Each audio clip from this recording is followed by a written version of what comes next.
Hello there.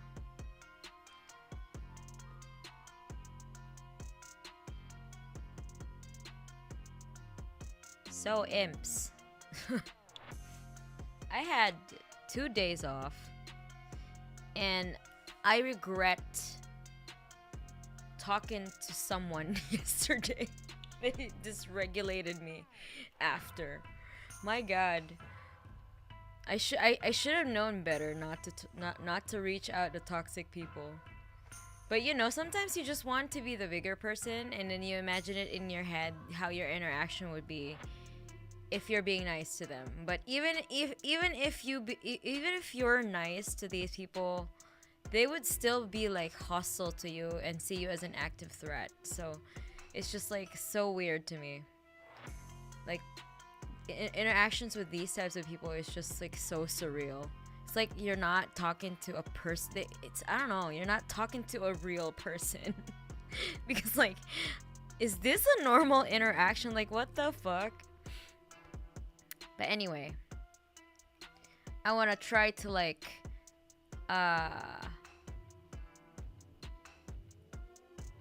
process that, and I don't know, learn about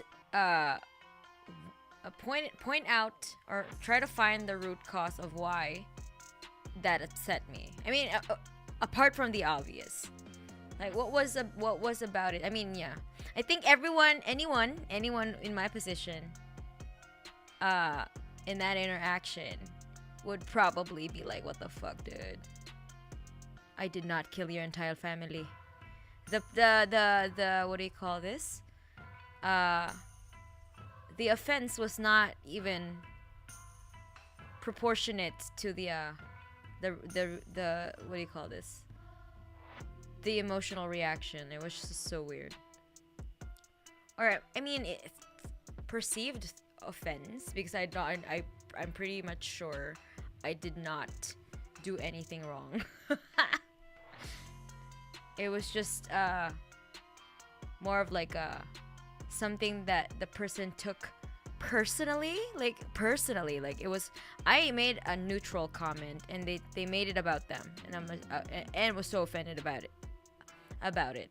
It was just so triggered.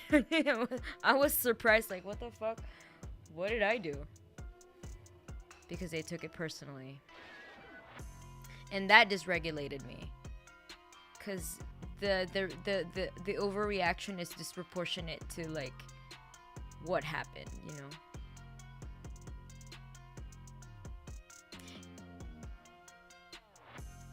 And like, do you know that feeling of apologizing for something that you didn't do? I don't want to do that. Fuck did I do to you? Anyway.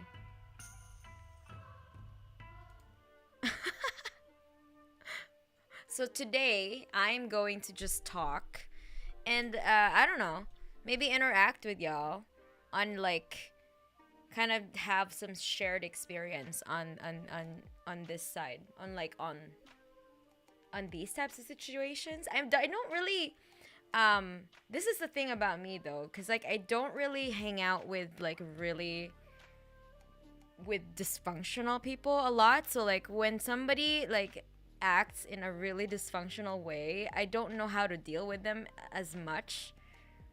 Like, unless they're from work. Like, I know I work with so many dysfunctional people, but it's work. It's not my personal life. So I can separate that.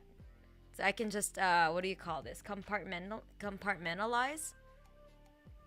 But like, yo, people in your personal life, like, what the fuck? It's just jarring as hell.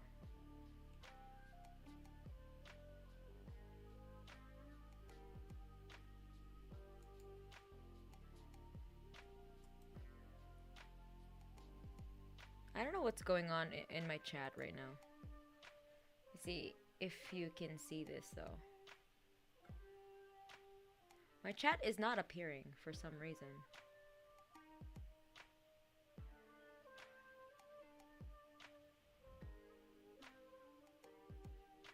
Or probably there's a delay.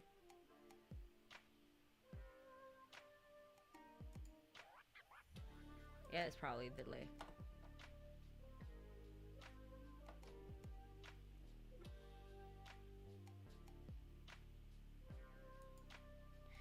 But yeah, it was just weird. Like, it's especially difficult for me to handle, like, people with anger issues. Because I don't like being the, what do you call this? I don't like being at the receiving end of people lashing out. I really hate that feeling because, like, they take it out on you. Like, you know that they have some deep-seated anger that they need to unpack, but they just they see a conflict between you. I mean, like, not even like, you know, they make mountains out of molehills. And then, you know, they take it out on you. And you're just left like, what the fuck was that? Like, everything happens so quickly, and when the interaction ended, like, it's just, you're left with like a sense of like emptiness, like, huh? And like confusion, like, what the fuck was that? Like, especially if at first you were cordial, right? Like, you were just being friendly and stuff like that, and then the conversation like somehow spirals into them like pointing fingers, and then you were like, whoa, okay, what the fuck happened here? And then it escalates quickly, and then you just don't know where the trajectory of the conversation went. It went to hell. I'm doing all right. Like, you know, I'm an adult. I handle my emotions. I think by now, like, I don't know, like, for some people, I mean, I don't have like a mental illness. So, I mean, I'm neurotypical as well. So, I'm what do you call this? I'm relatively well adjusted. But, you know, we have days where it's just too much to handle, right?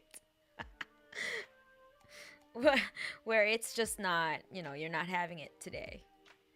Like, it's just like, no, I'm not doing this today.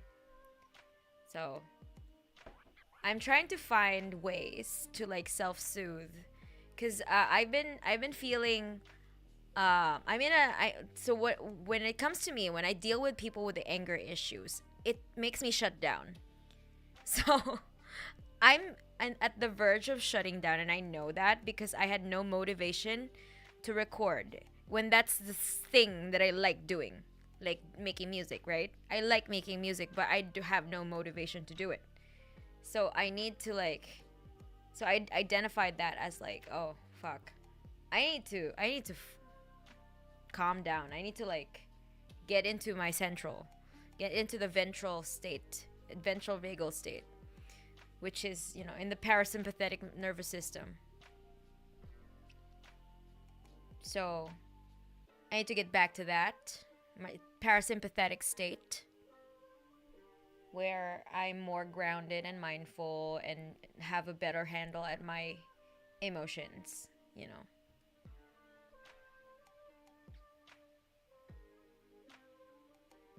It's still good to be kind to yourself sometimes. Yeah, I mean, I am. That's why I'm trying to be kind to myself, because the person I interacted with was not. It was so jarring to like interact with that kind of person, because I don't have those types of people in my life. Like, normally I don't. But I don't know. Sometimes you would. Sometimes, you know, you can't completely shield yourself from these types of people, regardless of how much you vet people, right? And I like to see the good in people. I try to give everyone the benefit of the doubt, because sometimes we just have off days, and, you know, what if I met the person on their off day, and then I judge them immediately, and then I miss out on like a good friendship, right? I miss out on, you know, having a connection with someone who's actually a cool person if they're not having a bad day, right? So, we're not always we're not always like, even normal people, even like relatively well-adjusted people have their off days. Like, it's impossible to be like all regulated every single day, especially if you live under capitalism. Like, there is no way that anyone is 100% secure, like 100% emotionally secure. That's not a reality. Like, that's fiction, just because of how the world is set up, Everything is stacked up against human connection these days. Even small things can weigh on you like a 10-ton boulder. Yeah, that's true, Max. That's really true. Gaming was a mistake. Yeah. I mean, at least gaming could like divert your emotions and stuff like that. But diversion is not the same as processing, okay? So make no mistake. That's why I was feeling like, okay, should I game? Should I play a game to like forget about it? No, this is not something that you forget. Like, it's something that you process. So once you process it, it's out of your system, and then you're back to your back to your like ventral vagal state, and then you can move on. Some people, when they are in severe pain, it's important to have distractions, but you don't just do distraction. You process your trauma. You don't just like, okay, I want to forget about it. You can't just forget about it, because once you're done with what you're doing, it's going to come back and haunt you. You have to unpack it, I can't read Russian, sorry. And also in the chat, please, can you keep it in English, because my mods are not here, so they can't see what you're talking about. Otherwise, I would have to put you on timeout. Sorry. Do you have ever game over in something game? What? Do you have ever game over in something game, Mana? I don't understand what you're trying to say. How does one process though? You talk it out with a friend or with a therapist. I mean, if it's really severe, like if it's a really like a life-changing, like traumatizing situation, it's best if you could afford a therapist is to, get a therapist. But if you're not able to afford a therapist, then hopefully you have some friends to talk about your problems, and don't be afraid to reach out. And even if you don't have friends, there are lots of like groups that can cater to that, to maybe a specific problem that you have. Just not talk to just yourself. You need someone to like witness what you're going through. Processing is more like unprocessed trauma is like it's trapped in your body because nobody witnessed your pain and stuff like that. Like nobody like was there for you to make you feel seen, to make you feel okay. So in order for you to unpack your trauma, you can just do it with a therapist, or do it with a trusted friend or groups. Depends on whatever situation you have. Just don't be afraid to seek out help, because at the end of the day, like humans are everything that we're doing right now. It's at the what do you call this? To want connection is human, Regardless of what you think even if you say you're introverted, even if you say like you hate people, you are wired, literally you're wired to want to connect, to want connection. Why are you in my chat, right? If you didn't want any type of connection, then you wouldn't like watch streamers. You wouldn't be in like Discord communities, right? We're wired to connect to each other, So it's okay to, and also don't be like feel like you're weak if you want to have if you want to seek connection, that's natural. It's not a sign of weakness. Seeking help is not a sign of weakness. Morbing from Russian to English, comrades. Thank you. Is it customary in Japan to turn your friends for psychological support, or it might seem strange to someone out there? Like, not really. I mean, it's not a universal, like, it's not, we have therapists here, but like, it's not, mental health is not something that's really widely talked about here. It's more like, I think it's also because of the culture where we're expected to endure, right? Like, gamanzui. So like sometimes you just have to, like, you know, grit your teeth and kind of just like deal with it. And it's fucked up, you know, because it's not supposed to be like this. This is why we have such a really high suicide rate, because nobody can talk to, like, there are no systems in place that could make it easier to seek help out, you know. That's a failing of the system and the culture itself. Like, those people who died from suicide, they were failed by the system. And it's such a shame, you know.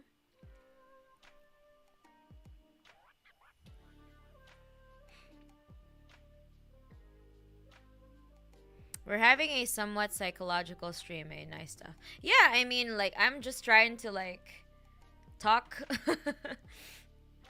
talk about my experience. I can't really be specific, but it's just like, I'm just trying to describe the state of the emotional state that I was feeling when I was having the interaction.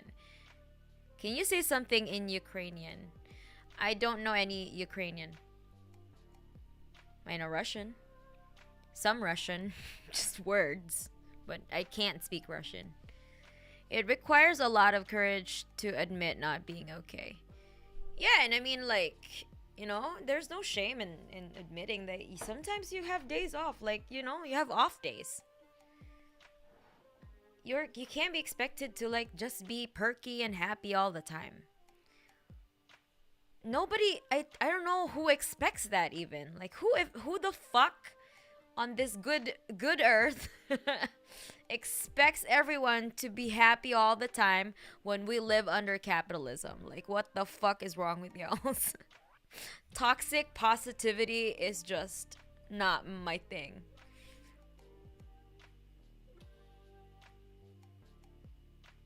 Especially the person that I was dealing with doesn't believe that psychology is real science. It's just like, what? That should have been a red flag. That I shouldn't have, like, interacted further. But, like, I just wanted to see, like, how, like, you know, maybe they're just like not scientifically literate. So it's just like, I don't want to judge. But, like, they're just so determined that their perception is the reality, when their perception is so warped. It's so fucked up. Imagine, like, you know, seeing the world and seeing everyone as an active threat. Like, how do you live a life like that? But fearful avoidants are like that. They see everyone as a threat. They see, like, you know, it's a spectrum, of course. Like, not everyone, like, there are some people who are just like that when it comes to romantic partners, but they're secure in friendships. But there are also some people who are like that across the board. The extreme ones who just see everyone's out to get them. So that's why they behave in self-sabotaging ways that would, like, compromise their relationships with people, because they just take everything personally as well, and then, like, would not hear the other side. This is my perception and this is the only thing that's correct. How fucked up is that? When you only want to see the world in your own eyes. When you refuse to like acknowledge other people's perception.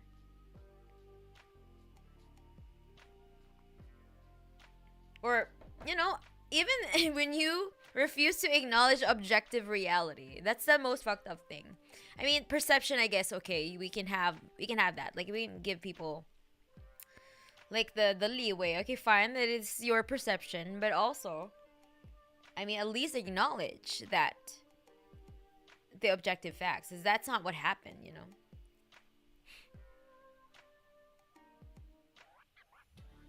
And it's not your problem to like, it's not my problem if you saw this is the situation and that's how it went down in your head, but it's not how I recall it. Don't try to invalidate my experience then. Like, your perception of me is entirely your problem.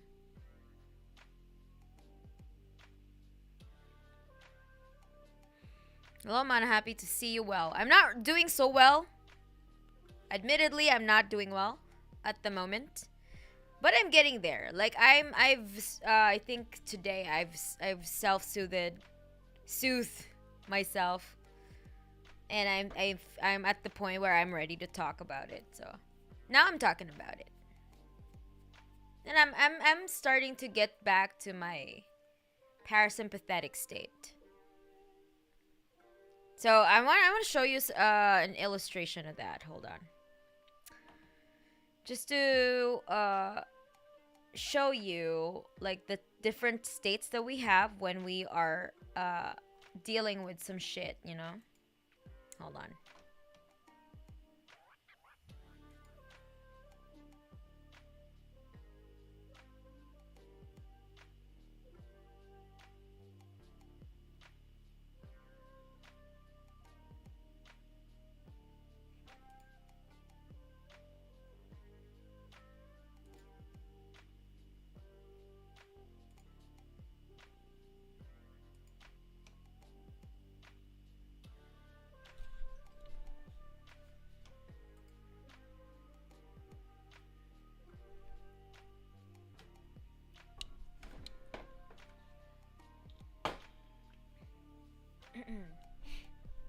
Let's see.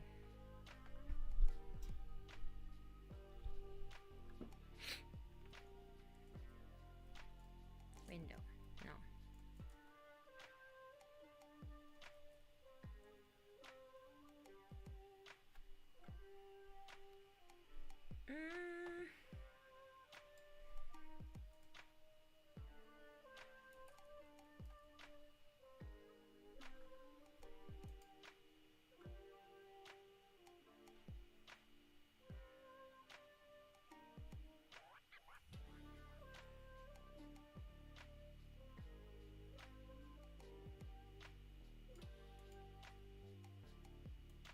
This one. Aha.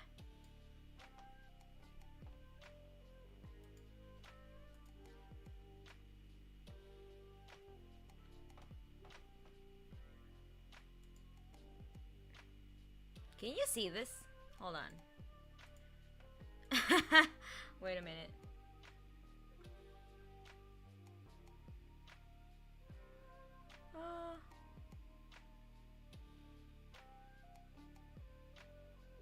Okay. So where I am right now, this is the polyvagal chart. So, I am, since I am more of a, what do you call this? A person who deactivates, who is more like, avoidant than an anxious person. I'm more like the freeze kind of person. So I am I went on a flight. In a fight or flight situation, I usually just flight and then freeze. So I am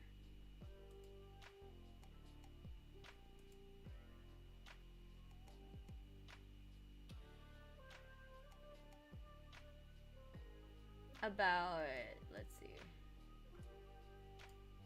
around here. So at first, after the interaction, the initial interaction that dysregulated me, I went here.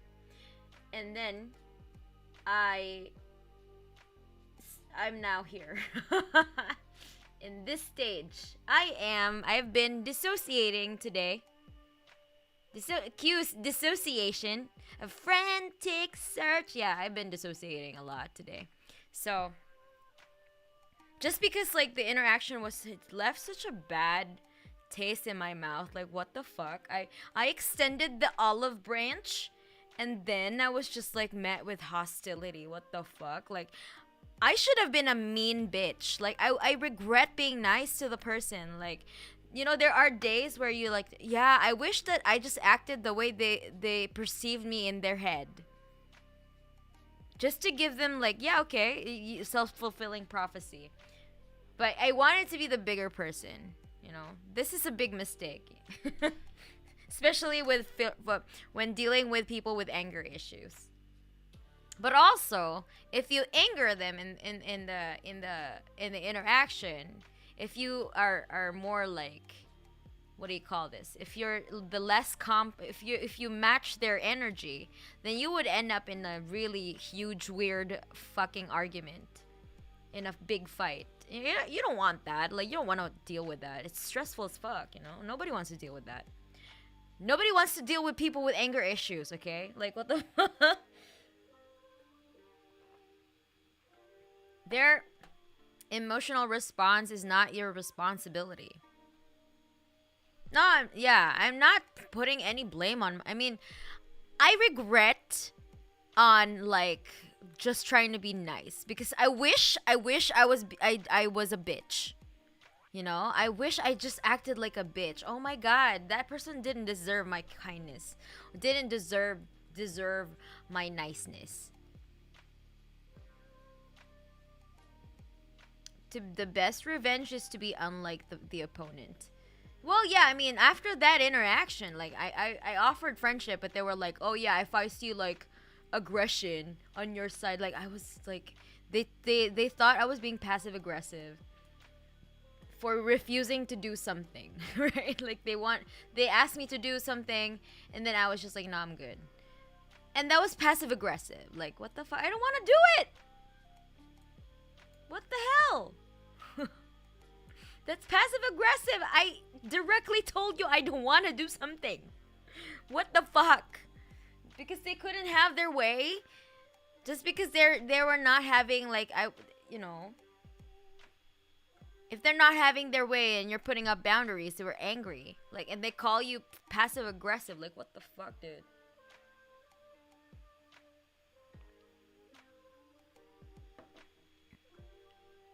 That's not so cash money of you. Yeah, angry people are so scary to deal with. Like, I don't want to be at the receiving end of them lashing out, because I know, like, it's not about me. It's about their unprocessed emotions, and you're just there. You're just basically like an emotional piñata. You know what I mean? Like, you're an emotional punching bag to these people. So don't allow yourself to become an emotional punching bag. Like, no way. Just, if you could de-escalate the situation, do that, and then leave. Leave. Oh my god, leave. Avoid these people like the plague. Because they will not really, like, have anything any meaningful connection apart from their enablers. You know, like, they will have friends, of course, but those people are enablers. So it's not really a real friendship, because I think those people are also trauma bonded to them. I don't know. Or owe them something. Like, they have like a long bond or whatever for some reason. But those are not healthy friendships, I believe. And you don't want to be part of that circle, you know?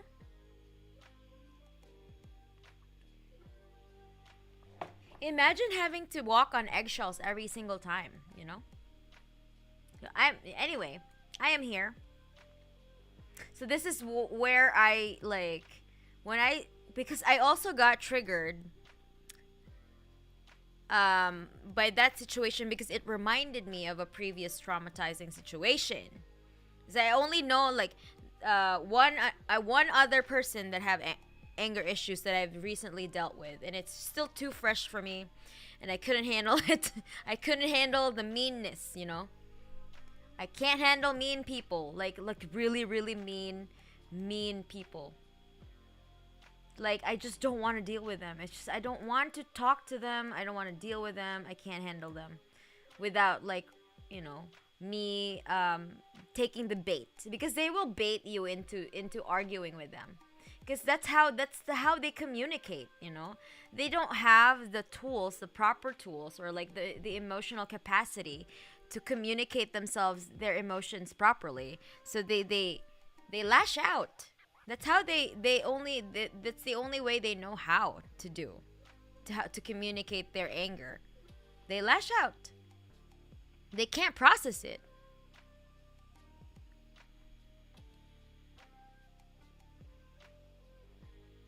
I fight my aggression with creativity and 3D printing, so I make them happier and myself. Yeah, that's a good thing. Yeah, that's why like me too, like I try to like do something that the exact opposite of something that I want to do. Right now I want to like lash out so bad. Like I was just so mad. Like what the fuck? I didn't deserve that. What the hell? That was just out of proportion, you know? Like the interaction was just so terrible. Like what the fuck, man? So I wanted to like today, so since I'm in the I can't state, right? Like I can't. So I wasn't able to record because I couldn't concentrate. And it kept on dissociating. That can't be good, you know? Like I know that I'm not in a good state when I'm dissociating a lot. So yeah, like I need to like just do something. Like I need to take myself, I need to be proactive about it. Like I know like it's not as easy for people with actual mental illness, with depression. But like for me, since I'm, you know, I'm a neurotypical person, and like I'm relatively okay emotionally, like I just take myself out of it by doing something else, like by doing the opposite of which is, you know, I don't want to do anything, so I force myself to do something just to take myself out of that, out of the dorsal state. This is the dorsal vagal state, and I don't want to like get depressed, you know, because I'm at the verge of shutting down. I know that I'm at the verge of shutting down because I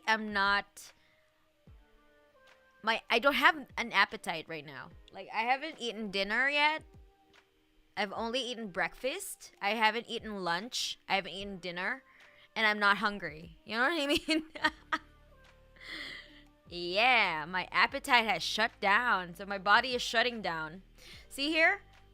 There is a conservation of metabolic resources, which means like my metabolic rate is like slowing down, right? My metabolism is shutting down because I am in this state, you know? So I am trying to put myself back here. Here, where I feel safe, where I feel like, you know, grounded. So I will have like, I feel like I feel more regulated, emotionally regulated.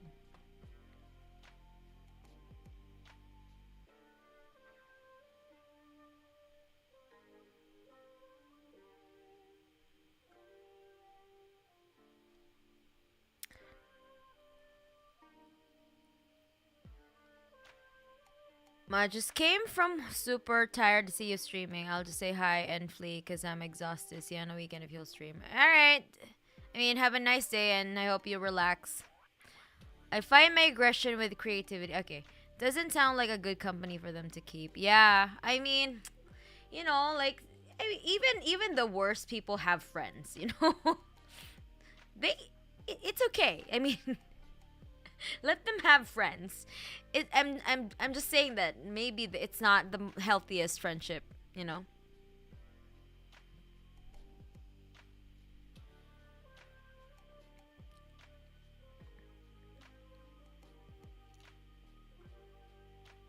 It is extremely difficult to communicate and scary with a person who at any moment can begin to be aggressive for no reason. Yeah, yeah, yeah, yeah. Exactly. It was just jarring, like I was just trying to see like why like okay, I was just asking like, oh, I wonder why we stopped communicating, like I wonder what happened there. And they proceeded to like recount like it's been a couple of months since the last time I hung out with the person, but it's just like they they were saying like no hard feelings, and then proceeded to like recount the stuff that they didn't like. They basically didn't like my attitude. That's it. They were not really specific. It's just they don't like my attitude. I was passive aggressive and such. But that's because like I have boundaries and I just refuse to like be swayed by them. So now I'm passive aggressive. And I don't give a fuck. Like, okay, I'm passive aggressive to you. I don't give a shit. But it's just like, you're wrong. I just wanted to tell them you're wrong.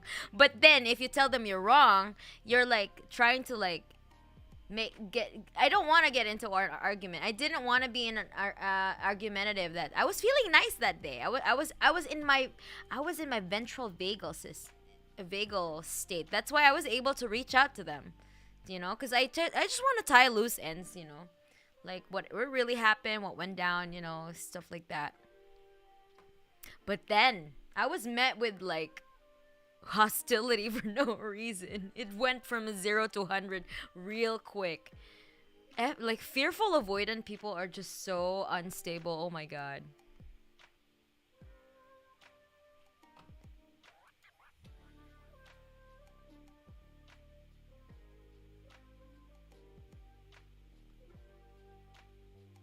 Especially do not deal with like do not fuck with people who are fearful avoidant in relationships. They're worse. They're even worse in relationships. Finding something to busy yourself with is a good thing if you're fighting both anger and depression, to be honest. Yeah, yeah, yeah. It's to channel that negative energy,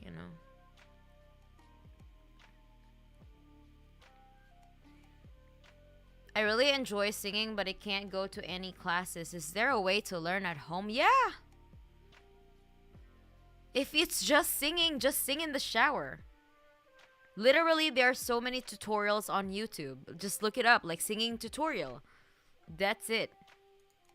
I know I just went through 2 interventions in less than 2 weeks. What do you mean intervention? Like you getting an intervention for a mental health crisis?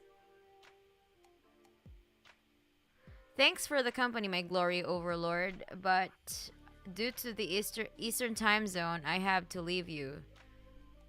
Sakhalin Island, which is closest to Japan, so we have almost 9. Oh, you're in Russia?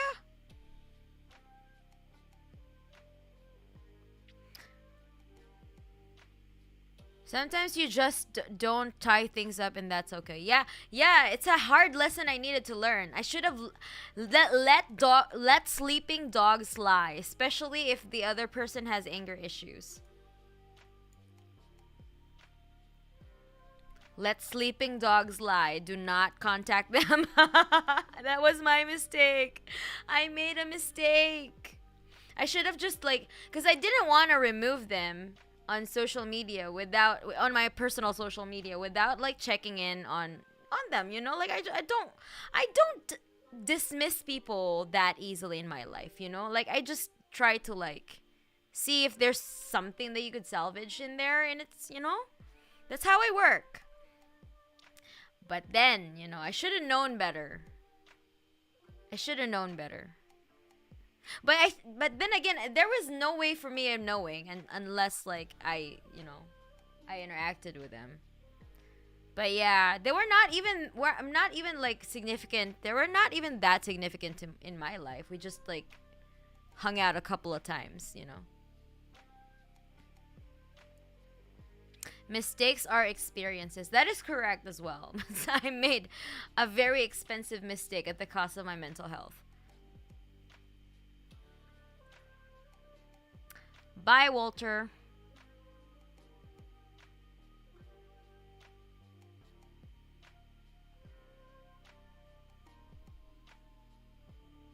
No, I was one of the people in the group talking to the individuals who need intervention. It wasn't great. I knew these guys for over 10 years, but they need to hear the hard truth. Ah, yeah, okay. Yeah.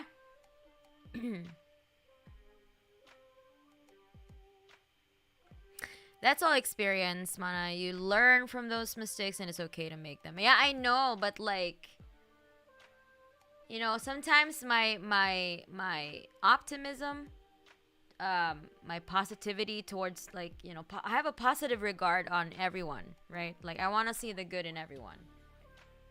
And to be met with like such hostility was just so jarring to me.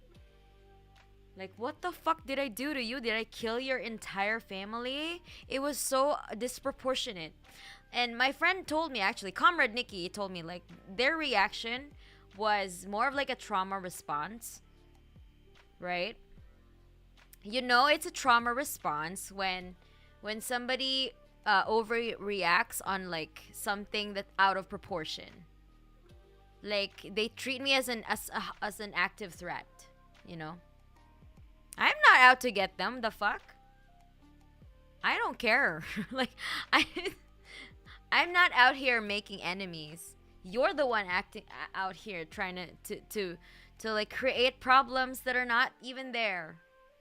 You know, but I didn't tell them that because of course they would again of course they would again get offended by that.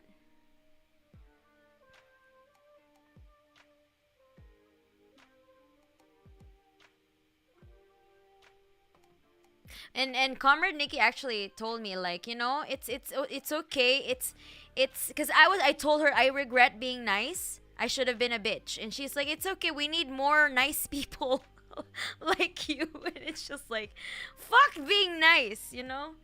Like, I was not being nice. I was being kind, you know? I was just trying to extend kindness. Right? And it was met with hostility, and I don't understand why. Like, maybe they see it as fake kindness, but I mean, it's your problem if you see it as fake. I don't know. I'm just trying to chill. Like, in our interaction, like, I was just chill, you know? And Comrade Nikki, like, I showed the screens to Comrade Nikki, and she was like, yeah, that was really hard to read. Oh my god, like, what the fuck is this person's problem? I mean, they definitely have, like, anger issues, so that's why. You know what I mean? Like, just intense. Like, if something doesn't go their way, they immediately see you as a threat.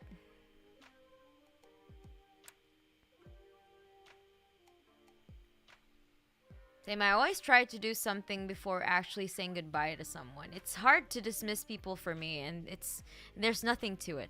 Yeah, I mean, it's not like it was hard for me to dismiss people, but it's just like, you know, like, it's not a matter of like if it's hard or if it's not hard. It's just I want people, like, I want to give people a chance, you know? I want them to, like, you know, unless it's something like they did maliciously, like, for example, stealing from me, or like just outright malicious, like malicious intent that I know for fucking sure that it was premeditated malice, you know. But sometimes, like, some people just act out because of, you know, they just don't know how to deal with themselves, with their own emotions. And I feel like that person just doesn't know how to deal with their emotions.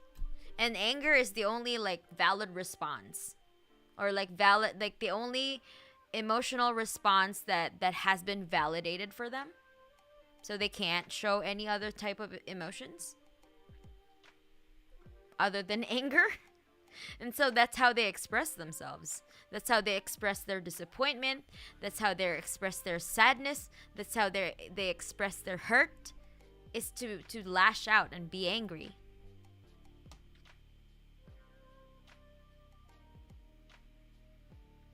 Yeah, they snap. I don't know. Like they were just like, they went from a 0 to 100. I was just like trying to chill out, like trying to like investigate. I was very curious. Like I wonder what happened. Like what happened there. I was trying to even like crack some jokes and stuff like that. You know, like just trying to be jolly.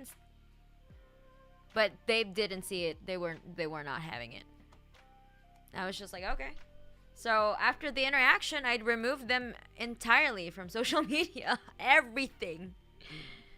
Cause like I offered my friendship, like, you know, to like stuff like that, but they were like, yeah, if I see any aggression from your side, like I'm out. And I'm like, what do you mean I'm out? The fuck, that friendship does not, like, in my head I was just like, what do you mean out? Like, friendship, it doesn't work like that. So you like, basically this person just want a cheerleader, like a yes man.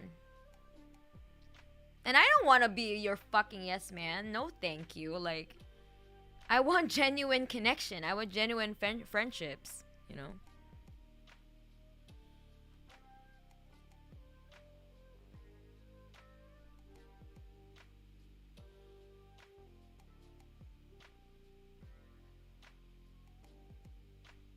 You should talk about your problems for yourself from all that garbage that makes you feel bad. Friends, relatives, they support you for sure. Who are you referring to, dude? Like, people in general? I'd rather be kind than go eye for an eye. Yeah, that's true. Yeah, exactly. Like, I don't want to, like, despite me, you know, like, despite my character, like, what you perceive me as, you know, as here, as a streamer, I'm not really ruthless with the people in my personal life, unless you acted on a malicious intent. And that's just unforgivable. I just cannot forgive you. But when it comes to this, you know, like, the human interactions are complex, you know? You can't just like dismiss people on a one-off thing. Just investigate what happened there, you know? Talk about it. Maybe you can repair, right? It's not about what happened, who did what, you know? Like, as long as you're able to repair, then you can take it from there, you know? You can resolve, like, what, like, how you would interact the next time.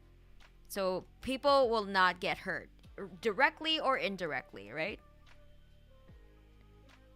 Maybe they were going through something while you contacted them and they projected anger towards you. Yeah, I think so too. Like, I think that was what Comrade Nikki was also telling me. Like, they were probably going through something, and then we previously had like a bad interaction, so they just wanted to take it out on me. And that's like, I don't like, okay, like, I mean, that's understandable. Like, I can understand that, but at the same time, I don't want to take that, you know? That was the last time ever. That's the last time I'd ever take something like that from a person. So, I deleted them. Even though I was the one who offered friendship, right? But then, you know, I was met with hostility. So, I don't fucking play that. If you're hostile to me, like, what's the point in being friends? Like, I'm your friend on a condition? Like, huh? Who the fuck are you? Like, that was just so weird. Like, you're not entirely like a significant person in my life for me to like tiptoe around, you know? To give me like an ultimatum. Like, what the hell? This is why you don't have friends, like real friends. If you give people ultimatums like that. Weirdo.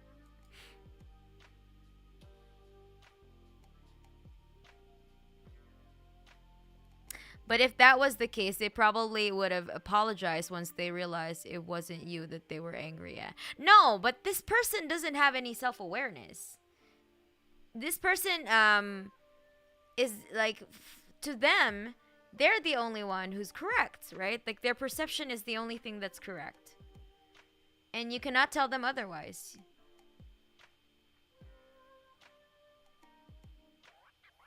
They refuse to accept any other explanation.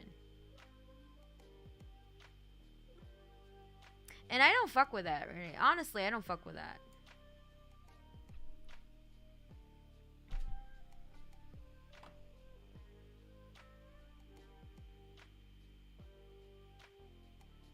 I guess everyone deserves a second chance. I mean, not everyone. Abusive people don't. Abusive people don't. Some people with anger issues, some of them could become abusive, but with the level of interaction that we had, they were not at that point yet. So I didn't want to dismiss them yet, you know? But then after that, I was just like, no way. Fuck this shit. Goodbye. But it was just, you know, even though they're not that significant in my life, it's just jarring to deal with that. You know what I mean? Like, yeah, you're still like, you still experience dysregulation. Anyone would, you know, if you were in my situation, you would definitely feel that dysregulation. It was just so awful. Oh my god.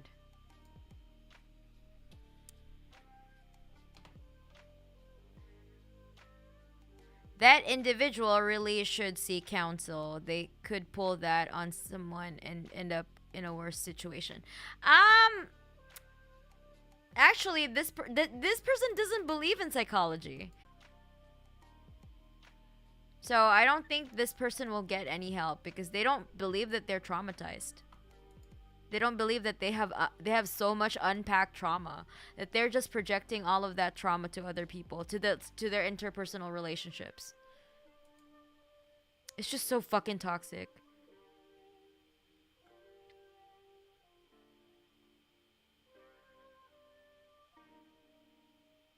I don't have a good advice since you're more knowledgeable about these topics, but usually when I feel sulking, I think to myself, like, can I fix the issue? If not, then try to not overthink and move on. Yeah, it's like I'm not overthinking about it. I'm over it. Like, I'm not thinking about the person itself. Like, I'm just trying to get my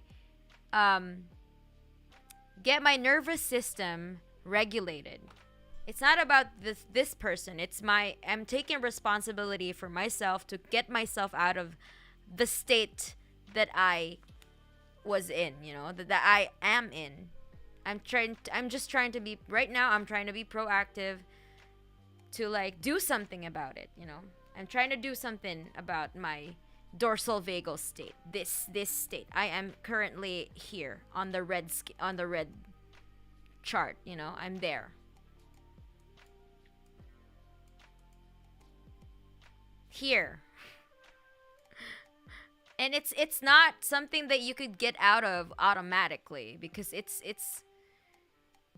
needs a lot of like, what do you call it? Self-soothing, self-regulation. Like, you need to do something proactive about it. It's not just you can't will it to happen right away. Because it's my nervous system's way of protecting itself. You know, it's my protective response to a threat. To a very jarring situation, to a very dysregulating, emotionally dysregulating exchange, you know. I'm not sulking. If you're like, it was not something like, oh, I should have done this and that, like, or like, no, I already let go of that, like, because regardless of what I say, I think that person would still have the same perception of me. So it's like, I'm not trying to make a case for myself. I'm just trying to like accept the situation and try to get myself out of this state, the red state.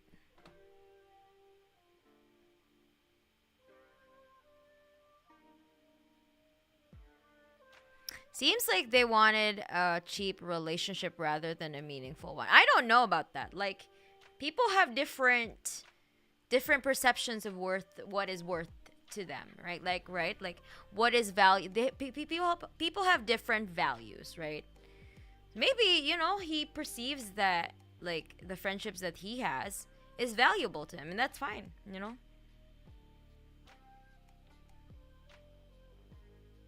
It's not my place to like say whether people have like, or what kind of like what they should value in a friendship. But all I'm saying is, like, if this person has like friends that would enable them, then yeah, that's a really terrible friendship, because they're just enabling that person, you know. That sounds like some kind of emotional vampirism now. Yeah, I mean, like, it's a little bit emotionally draining to deal with those types of people. Not gonna lie. I've dealt with that type of person. Not this person that I'm talking about right now, but I also dealt with another emotional vampire, you know, not too long ago. So it's just too, no. It will consume your emotional energy. It will just consume you to the point that it will manifest physically.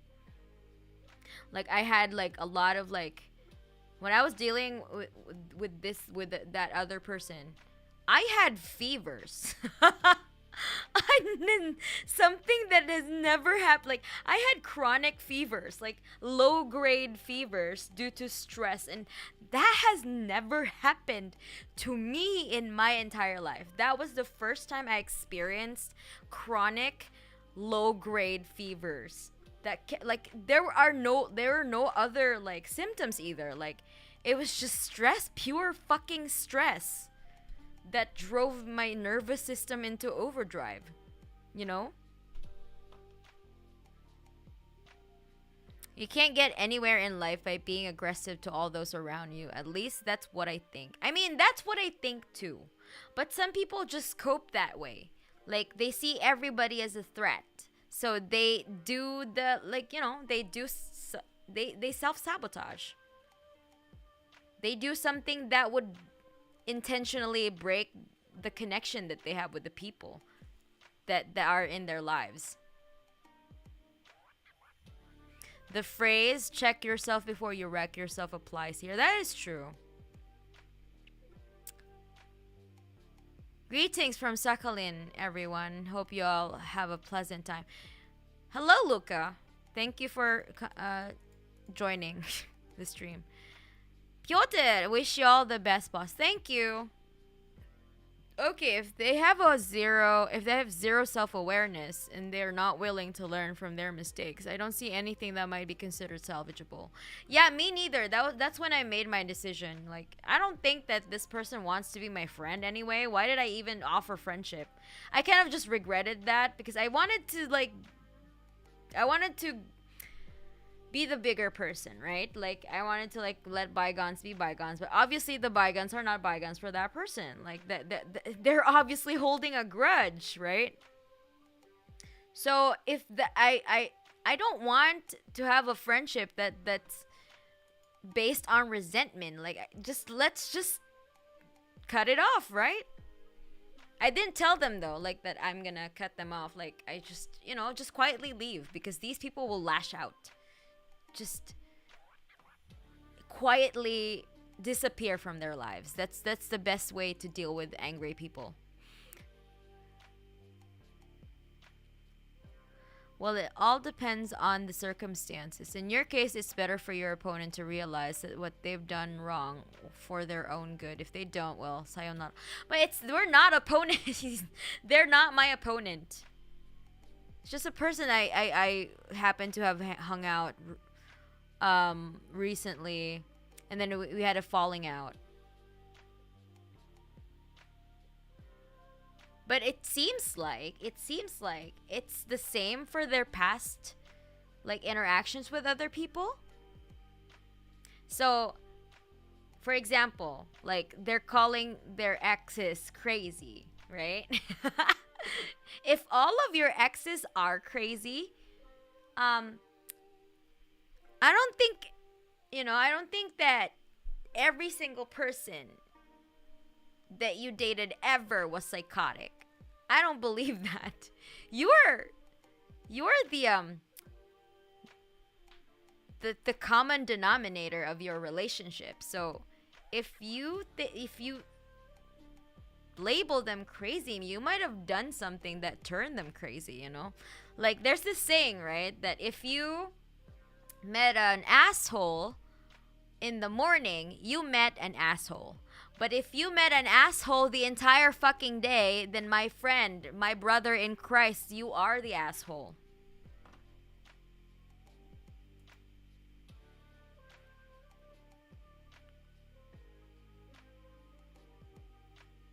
Or either that, or they're just really traumatized that they would pick like they would unconsciously pick like the most fucked up people ever as partners, I'm back to work. Love y'all, motherfuckers. Bye, Max. Thanks for dropping by. Oh, Avier, I hope you feel better soon. Thank you so much. You didn't have to do this. Why are you sending me? Why are my mods sending me super chats? Don't do that. It's okay. You could have just sent me a message in my, what do you call this, in the mod chat, You didn't have to give me money. You guys worked hard for your money. Don't give it to me.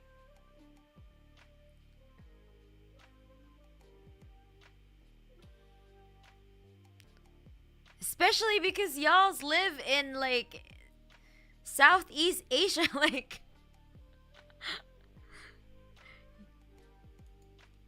you don't need to give me money, please. You don't have to do this.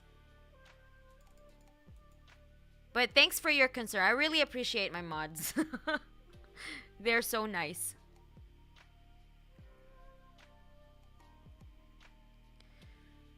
Let's see. I think if you're looking for salvageable traits, you're already in too deep.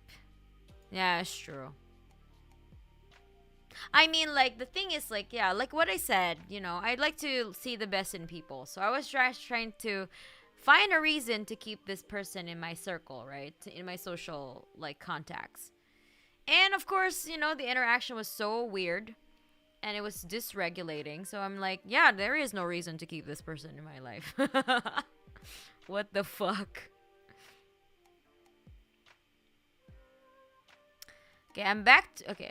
My family was one of those types that deemed the idea that depression and ADHD as a made-up myth, thanks conservative values, until they dealt with it themselves.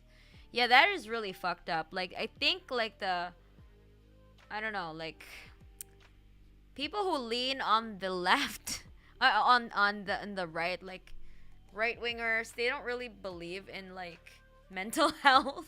That's why, and it's the same exact reason why they have so, like, fucked up psychology, right? They can't deal with their emotions properly. They have anger issues because they don't even, like, acknowledge that there is help, that they can get help, that they need help, that help is available, that help is not a pseudoscience,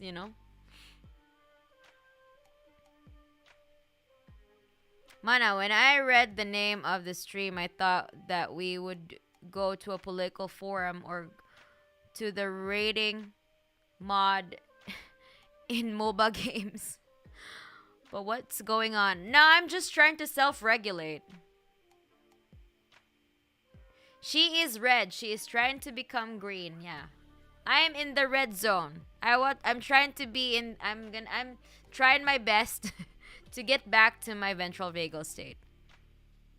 I'm trying to, like, cope in a healthier way, Instead of, like, I don't know, binge eating or what? Drinking.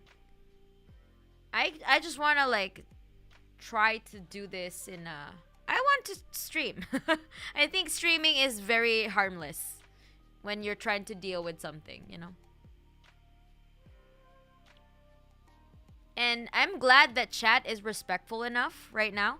Like, I really appreciate you, everyone, for being so respectful about this. Like, being really, like, proactive as well. And, you know, trying to interact. I really, really, really, really appreciate this. And Torrego as well, thank you for giving me the advice. I mean, it's you know, I appreciate everything that y'all. I appreciate your input. Although sometimes, like, you know, we might have disagreements and stuff like that. Like, I may not agree completely to the methods of your, of how you cope. I mean, I say this in general, right?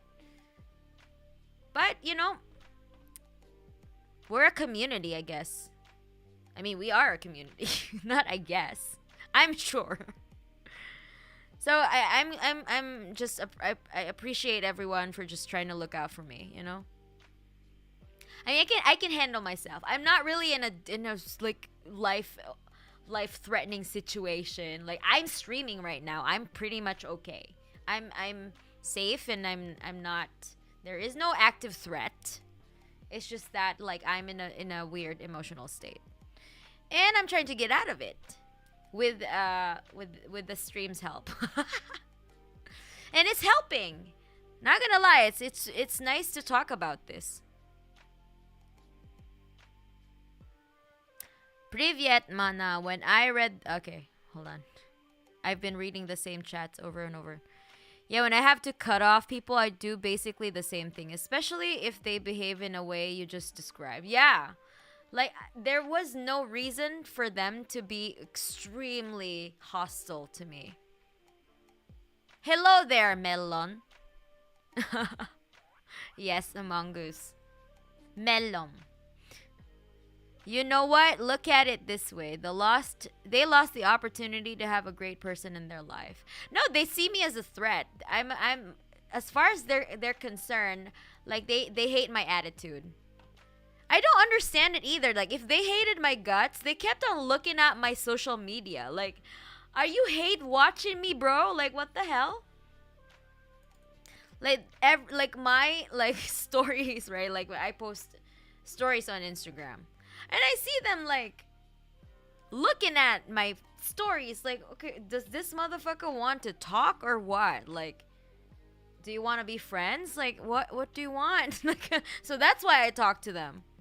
Because I thought, like, okay, we had a bad, like, interaction, right? We had a bad interaction that one time, but maybe they want to be friends now. Okay, do you want to talk? Like, so I reached out to them, but then that was met with hostility. Why the fuck didn't you delete me from your social media, genius? If you didn't want to be my friend. That's like the logical thing to do, right? If you don't want to have anything to do with someone, you don't want to give them space in your life, even digitally, right? Like, why are you doing this to yourself? Like, are you hate watching me or what? Like, my God. Why do you have to be such a hater? Like, goddamn, dude. Calling exes crazy is the biggest red flag. Yeah, I should have taken that in, you know, like, but also I have met some people who actually really have like suicidal ones. So I didn't want to, like, write them off as, like, okay, this person is probably toxic because they're calling their exes crazy, because I also have some people who genuinely experience a lot of, like, you know, whose exes were, like, really, like, clinically depressed and suicidal and had many attempts, and, you know, they just happen to be surrounded with such people, and they just have, like, bad, you know, they had bad choices, like, in picking a partner. And it's not something that's also, like, attraction is something that you can't control, right? Like, I can't, like, judge them for, like, being attracted to a person who happened to have mental illness. Like, you can't just do that, you know? You can't do that. Holy shit. That's just ableist as fuck, you know? So, I just try to, like, investigate, you know? Like, I try to be curious. Like, okay, really? Like, okay, tell me more. Something like that. I don't judge them completely. Especially in my personal life. Like, I don't like to level judgment on people immediately on a one-off situation. I try to give them the benefit of the doubt. But if, like, you know, the evidence are stacking against their case, then that's when I dip. I have dated the wrong choices because I couldn't read red flags to save my life. Yeah, exactly, right? Like, there are some people who have no boundaries. Like, they don't even know what boundaries mean. Like, they don't. So how could they set boundaries for themselves when they don't even know the concept of boundaries, right? The concept of having boundaries and upholding them, right? Some people are just not taught that. Like, because, like, I don't know, like, our educational system deem mental health is just like a fluff, right? Like, talking about mental health is just something that's not as important as like learning math or something, right? But when you have an emotional breakdown, tell me, which is more helpful? Having, like, healthier coping mechanism, like being taught to have healthier coping mechanism, or math? Like, what? Which one is more helpful, right? Like, while math is also important, right? It's I'm not saying that we shouldn't study math. No, that's not my point. But that, like, we just have, like, overemphasis on hard sciences, you know? And that's really fucked up. There should be a balance. Like, I appreciate hard sciences for what they are, for what they could give to us, like, for the innovations that we've achieved through the hard sciences. But also, let's not deny the humanity, like the humanities, right? The social sciences. We should not. They are equally as important, you know? Like, imagine, like, being able to do math, but you have no coping mechanism. Like, you have no healthy coping mechanisms, right?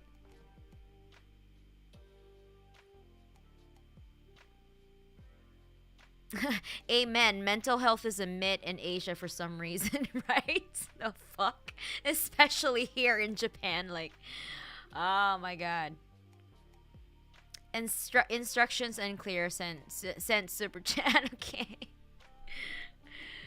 Thanks, Kaito. I drink to deal with stuff and want to find something else, but have failed to find anything better. I mean, you know, like,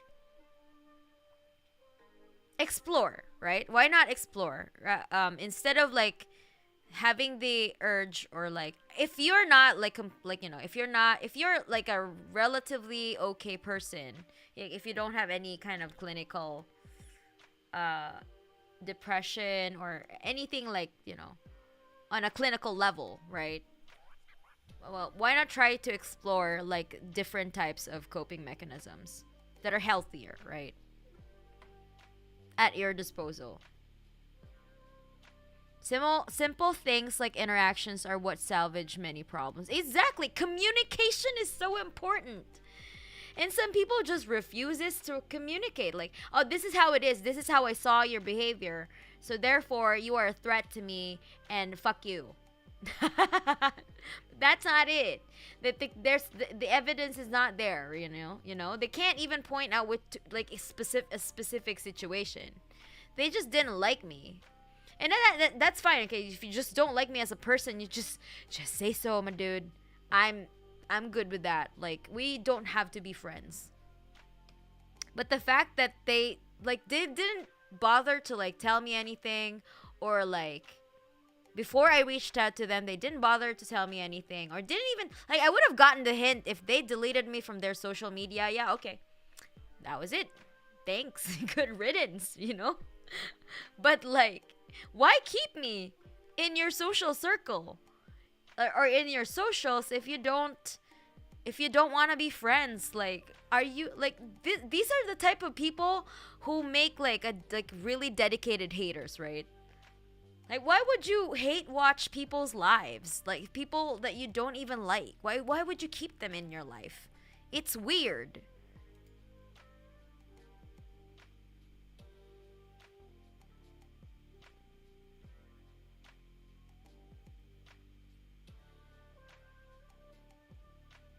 I can't super chat. Have some link for donations.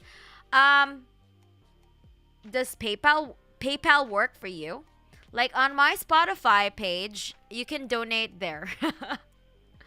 There's a donate button there that goes straight to my PayPal if you want. But it's not necessary, you know. If you feel like donating, it's not. But, you know, I really appreciate that, but it's not a necessity. Like, I mean, it's not, you know, it's all up to you.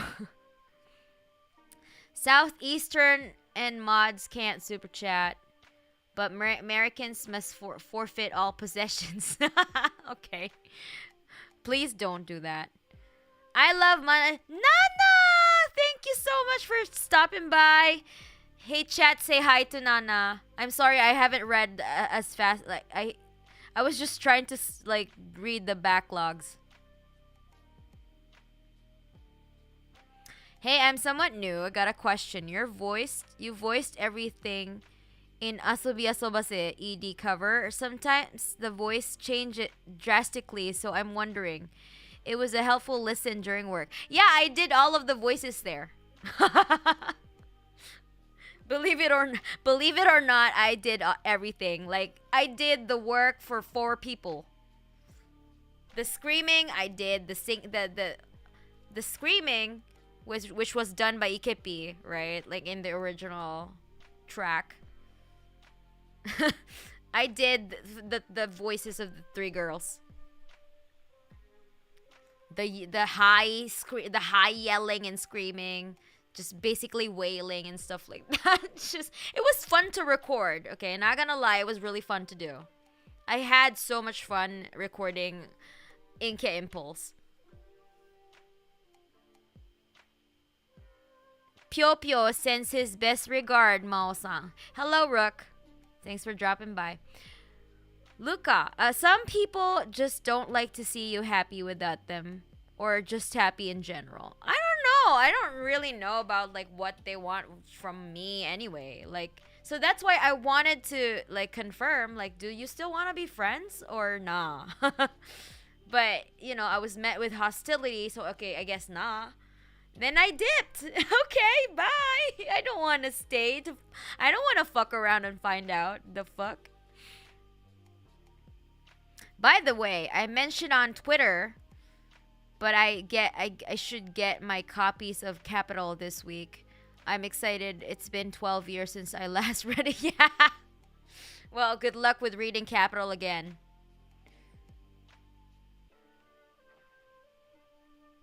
But anyway, thank you, Nana. Love you too.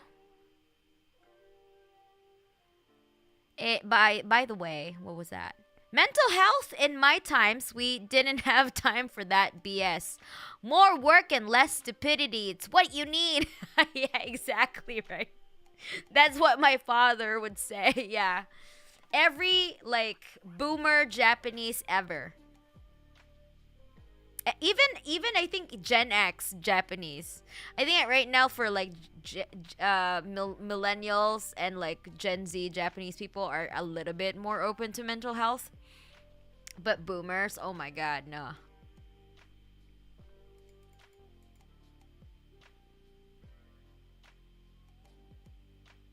Only Mao can save your mental health.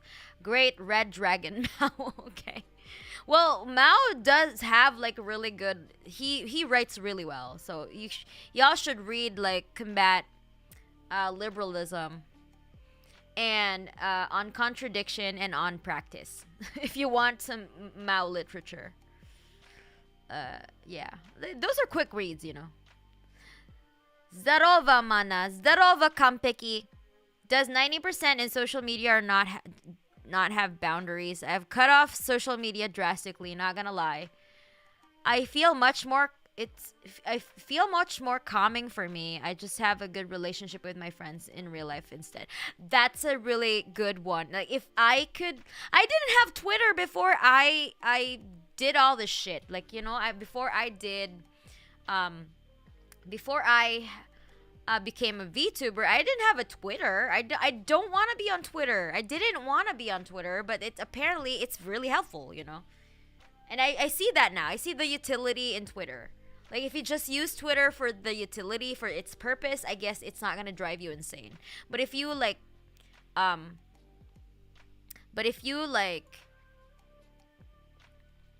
what do you call this?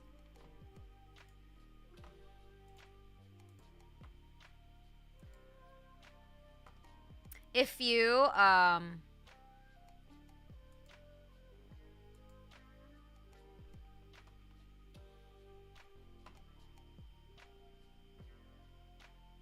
I lost my train of thought.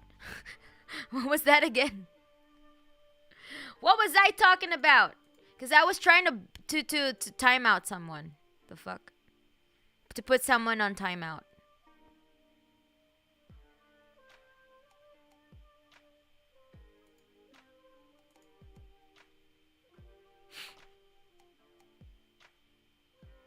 Hope you get the message. I deleted your chat. Yeah, okay. So, about Twitter.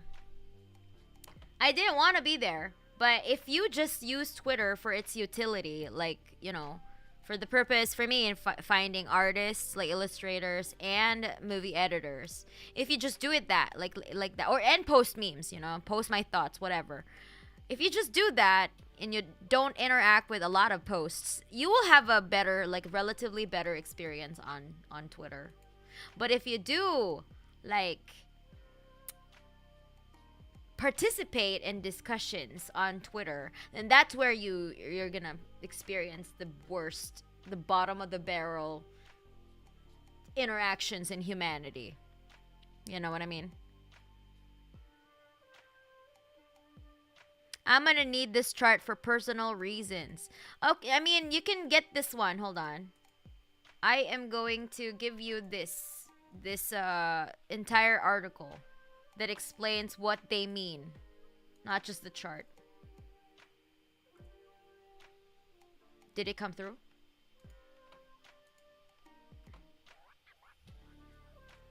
Okay, hold on.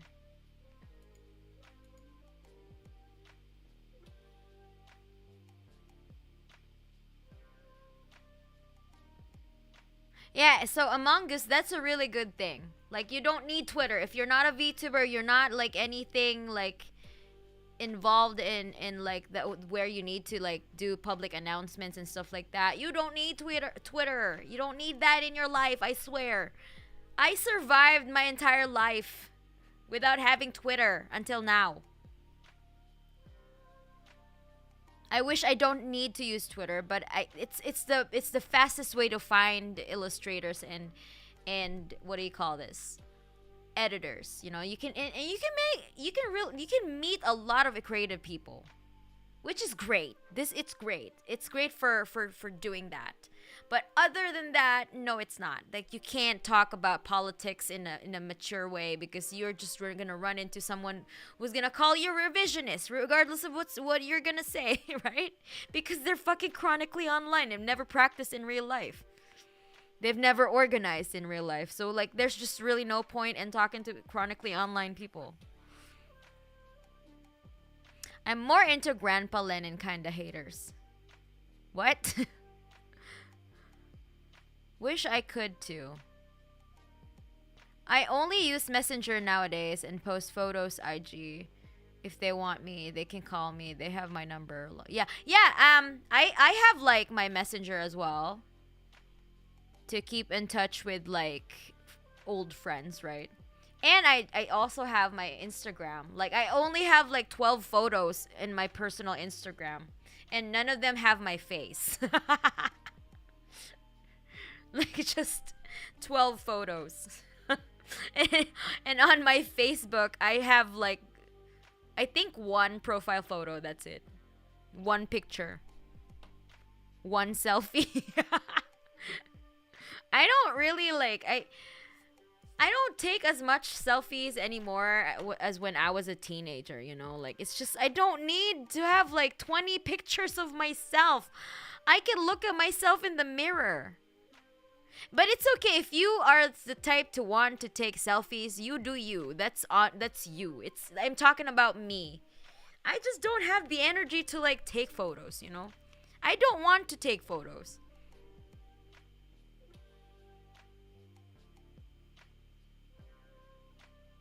I gotta hop off stream because I just realized it's 3 p.m. and I haven't had lunch. Bye, Dorian.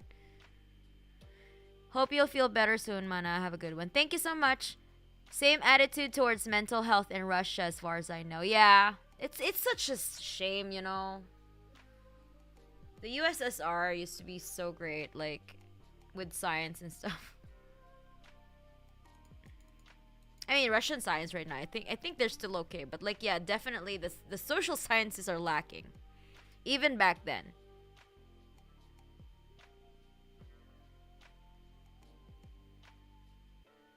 I've grown up listening to some people online for years, and at this point, I'm just hoping they've grown up from their former selves. That could be considered hate listening in a way. It's parasocial.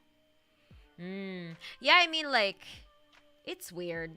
It's weird. Like, why would you watch people that you don't even like? Like, it's just weird to me. I don't understand this concept. Because I don't do that. Like, it's just so alien to me. Like, I don't follow people I dislike, or I don't want to hear from people I don't like, you know? I don't try to seek out information about them. I don't want to know what they're doing. I don't want to know how they're doing. I don't care. I value my mental health. I don't want to, like, hear from them. When I say I don't want to hear from them, literally, I don't want to hear anything from them. Like, any updates. Maybe, you know, not even if they die. I don't care. They're not in my life. Why should I care? You know? Like, it's okay. Like, I don't have to grieve their deaths if they're not in my life, you know? To be attacked by the enemy is not a bad thing, but a good thing, is one of the hardest titles for a pamphlet. What? There's a lot of people whose day is only scrolling on Twitter. Yeah, that's not good. That's not good at all.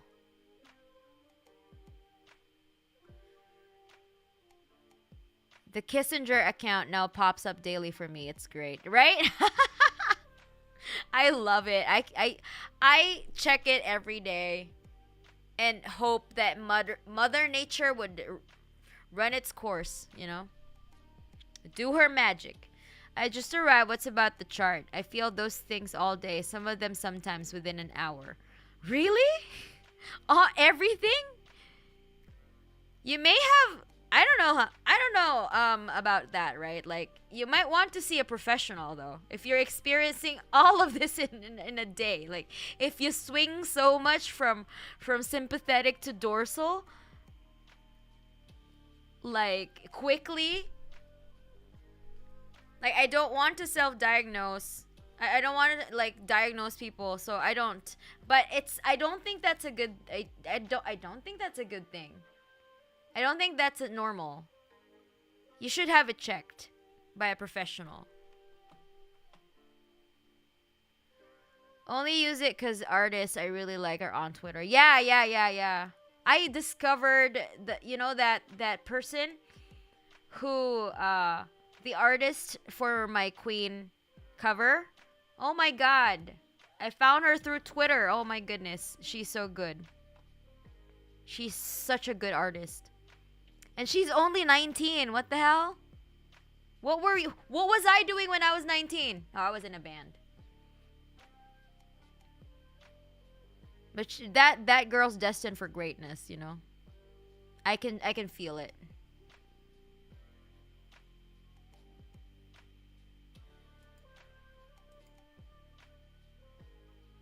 Good day, evening to you all. Hope you're all having a good time, day or night. Thanks, Eric. I use Twitter to check for spicy art. Wall of text, get out of here. Okay.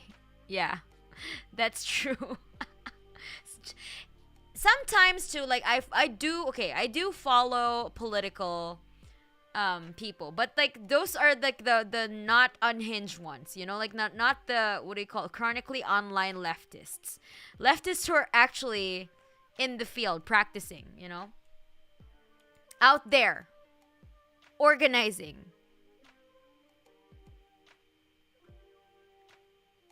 In my opinion, it's more like there was a lot of unprofessional mental health workers that put people, that people don't think it will help them, and they're skeptical of mental health in general. Ah, yeah, that could be too. If they had bad experiences before, then they would have, like, they left a bad taste in their mouth. I'm not posting my face. I'm a photographer, so it's mostly mountains, mountain vistas, etc. Ah, okay, that makes a lot of sense. Yeah, me too. I don't post my face on my IG either. It's just like the places that I went to or the food that I ate that I liked. But it's just 12 photos on my Instagram.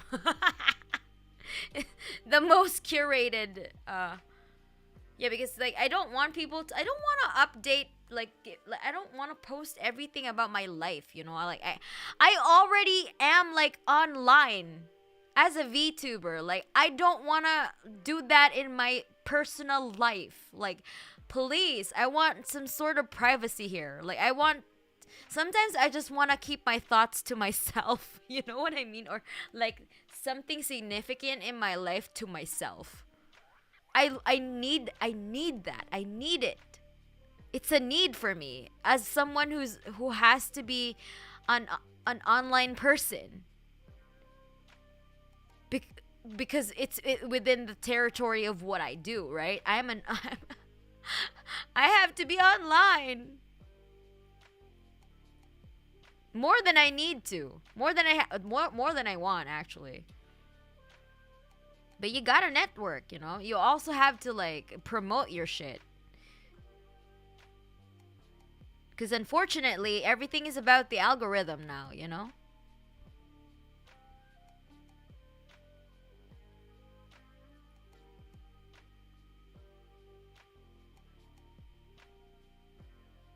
I just got Instagram to archive drawing, but I already hate it.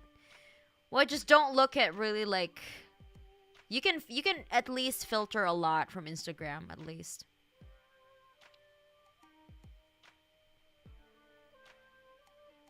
I use Instagram mostly.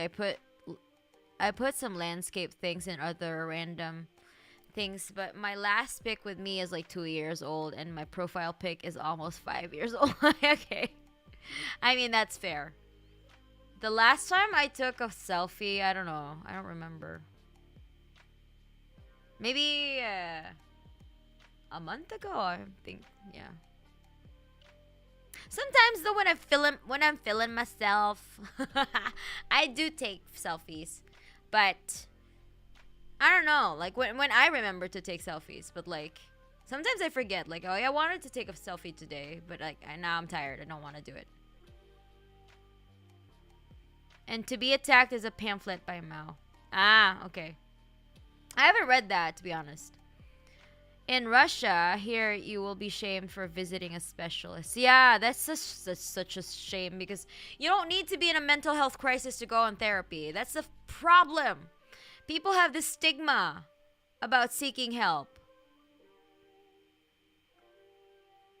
My Twitter has too many not safe for work art that I can't look at it in public. Yeah, this is exactly why, like, I don't, you know, I don't really allow not safe for work tag on my art. Like, I don't have that. Like, I don't allow that on my Discord. I don't allow that on my Twitter, because I want to be able to look at my socials in public. You know, thank you very much. Like, I don't have to worry, like, I don't have to look left and right whether I'm gonna run into, like, some weird shit, you know?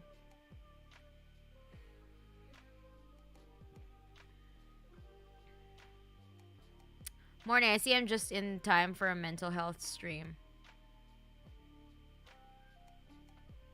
Yeah, because I'm trying to get myself out of the dorsal vagal state. I'm in the red state.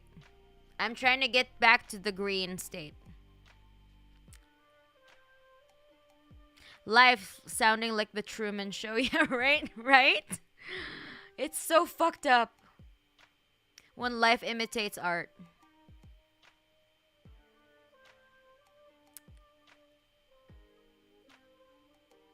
Heaven Seeker, just join. Good night, everyone. Good night. Ray Sire, good evening, Mana. Hello.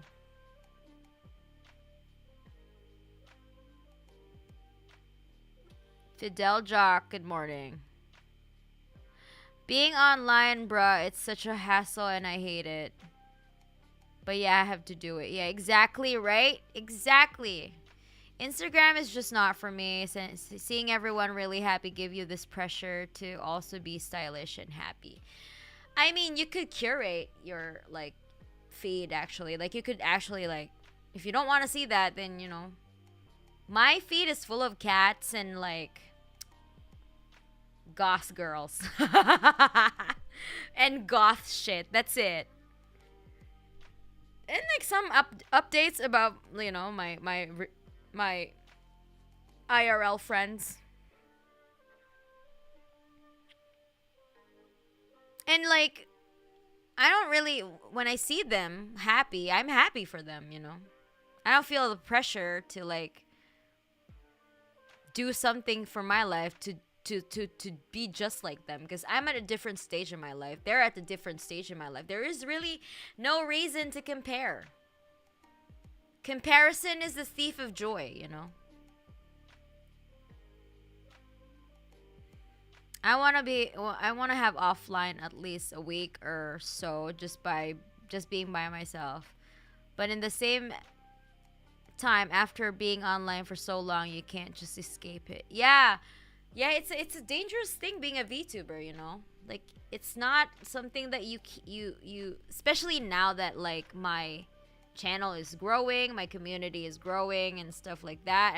There's, like, this looming.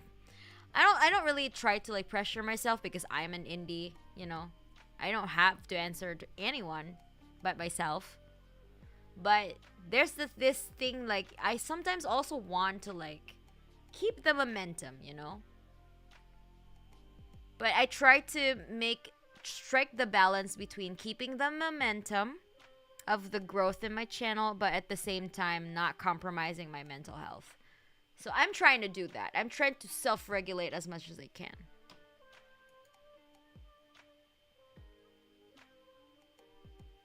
I stopped using IG maybe now a year. I switched to IG to Twitter and Facebook. Ah. I switched IG to Twitter and Facebook. I see. Instagram here is extremist, so really. Hi, Mana, glad to see you. Hello. Same to me, but gladly it's on my alt account. Okay. My main is mainly for VTuber, games, news, and voice actors. Oh, wow. No more extremist selfies. Okay. Twitter likes to push my likes to main timeline, so I get caught in 4K. Yeah. Especially if you're, like, in any way have to work with, like, different people and you just want to chill, right? Like, you don't want to get your coworkers to see your shit, you know.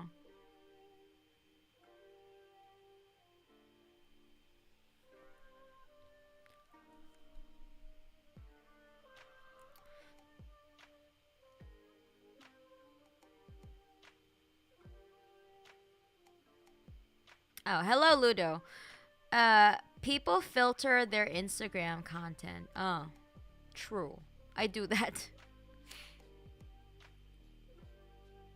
I wish I had more goth stuff in my feed, but it's so commercialized. It's 90% ads now. Just follow, like, actual goth girls. Like, there are a lot. Just follow the tag. But of course, like, you can't help, like, I mean, there are a lot of ads, like, not gonna lie. But at least they have goth girls in them, you know? This is the kind of world that we live in now.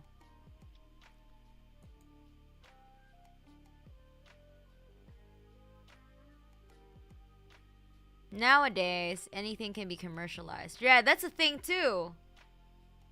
Even VTubers are commercialized, you know? I get a lot of VTuber ads. What the hell? I don't even watch my own streams. Let alone other VTubers.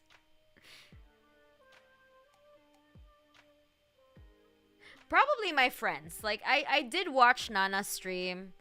I did watch Yuna's stream. I did watch Nia's stream. But they're my friends, so you know. I'm just there. I'm there to support my friends. But like, just going out of my way to like wait for streams and stuff like that, I just don't have the energy to do that because I also stream a lot. I've been streaming a lot lately, you know. So I don't have that mental energy to actually watch streams. And I don't, at the same time, I also don't have the what do you call this? The time to do it. No time and energy to do it. I try to reserve my energy for recordings as well. If I'm not streaming.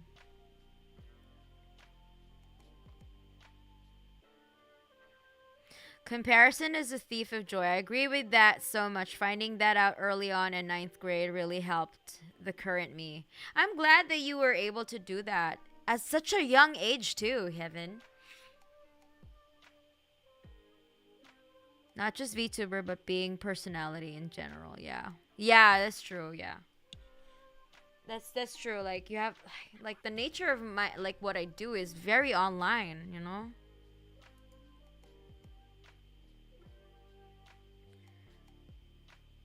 Going to specialists has not taken root in our culture yet, but today no one will condemn your trip to a psychologist, at least.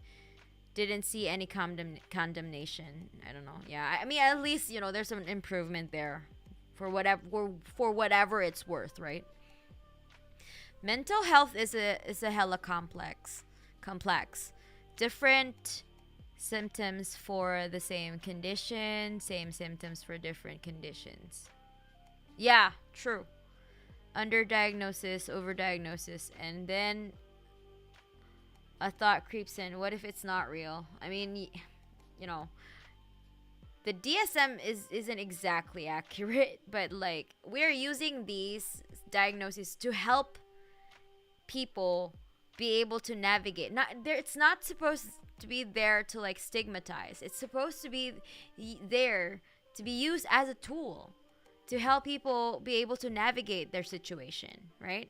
So some people, like, for example, they don't understand what's going on. They have ADHD and they have adult ADHD and they don't understand what's going on with them. If they get some people who got diagnosed later in life, all of their experiences got validated as a child, you know, like, oh yeah, fuck, I didn't know I had ADHD, like, what the fuck? I was just, you know, they were just not neurotypical. But they were made to feel bad about their situation, their mental health, their mental illness, right?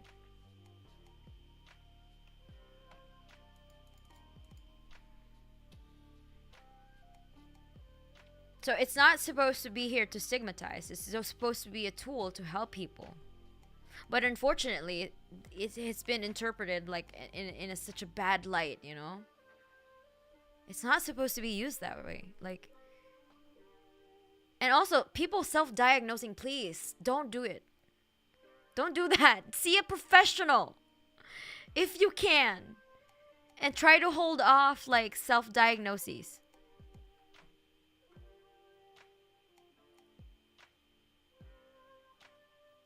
Twitter is not good for mental health either. It's not. I tell you, it's not.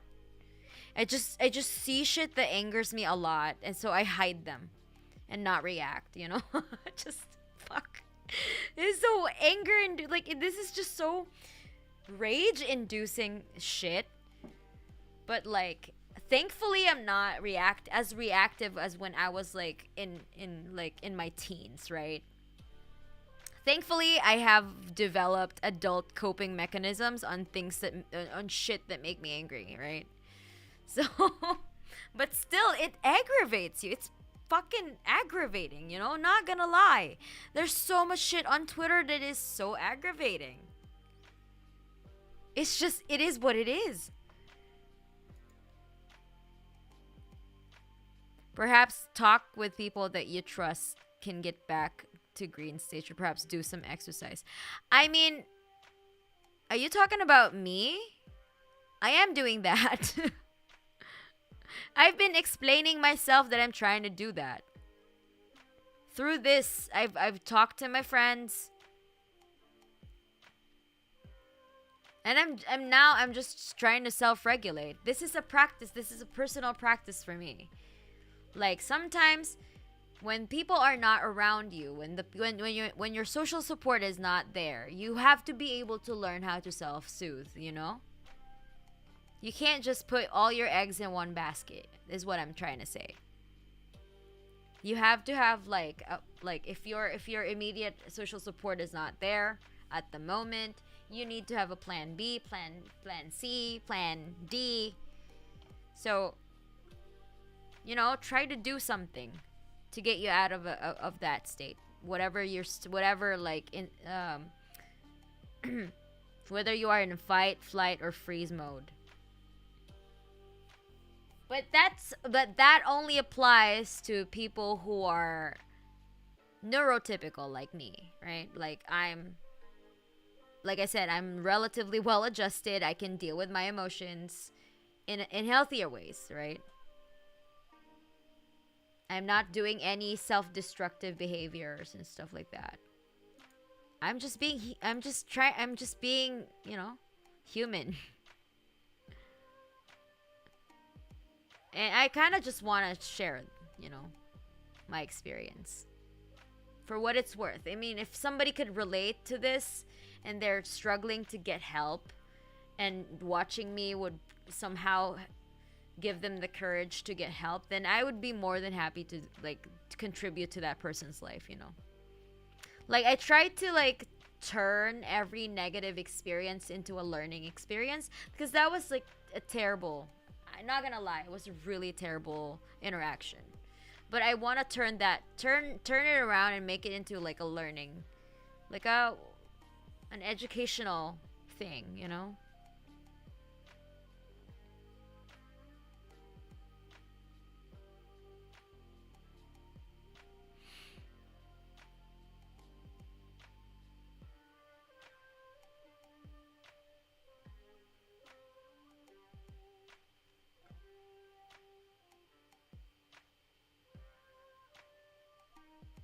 Twitter was a mistake since 2014. I think Twitter dated back longer than that.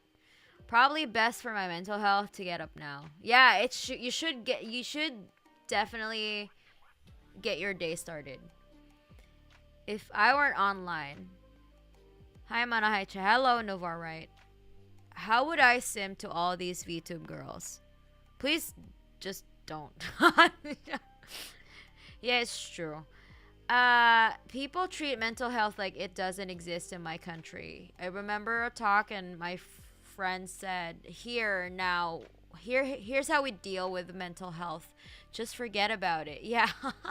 Talk about unpacked trauma. It's gonna stay in your body for a long time until you unpack them. And it's gonna affect you in your daily life eventually.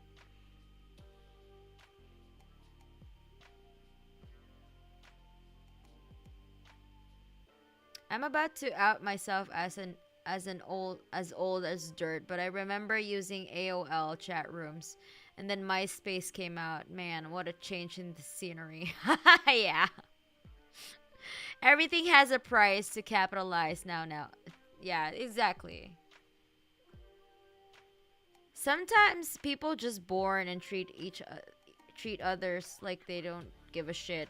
ton of care about your mentality, your mental health. Okay. I mean, it's also because of the superstructure that you grew up in. Like, remember, chat? Okay, remember here, hey, communist here. Okay, so we live in a system under capitalism, right? That is the economic base, right? Remember your Marx. If any Marxists in the chat, yeah, remember that we have the capitalist economic base, and what we do, what happens is that the economic base creates the superstructure, right? It's what the superstructure is based off, like the culture, the way we deal with mental health, negative, what do you call this? Positive, toxic positivity, patriarchy, toxic masculinity. That's how like it's reinforced by the capitalist mode of production, right? And in turn, that superstructure is maintains the economic base, right? This is why some people just can't imagine life without capitalism. It's capitalist realism. It's just they don't know any other. They don't know. They were not taught that there are alternatives to this. And some people would just like it is what it is. When you know, like, oh yeah, boys will always be boys and stuff like that, but it's not. You just live under patriarchy.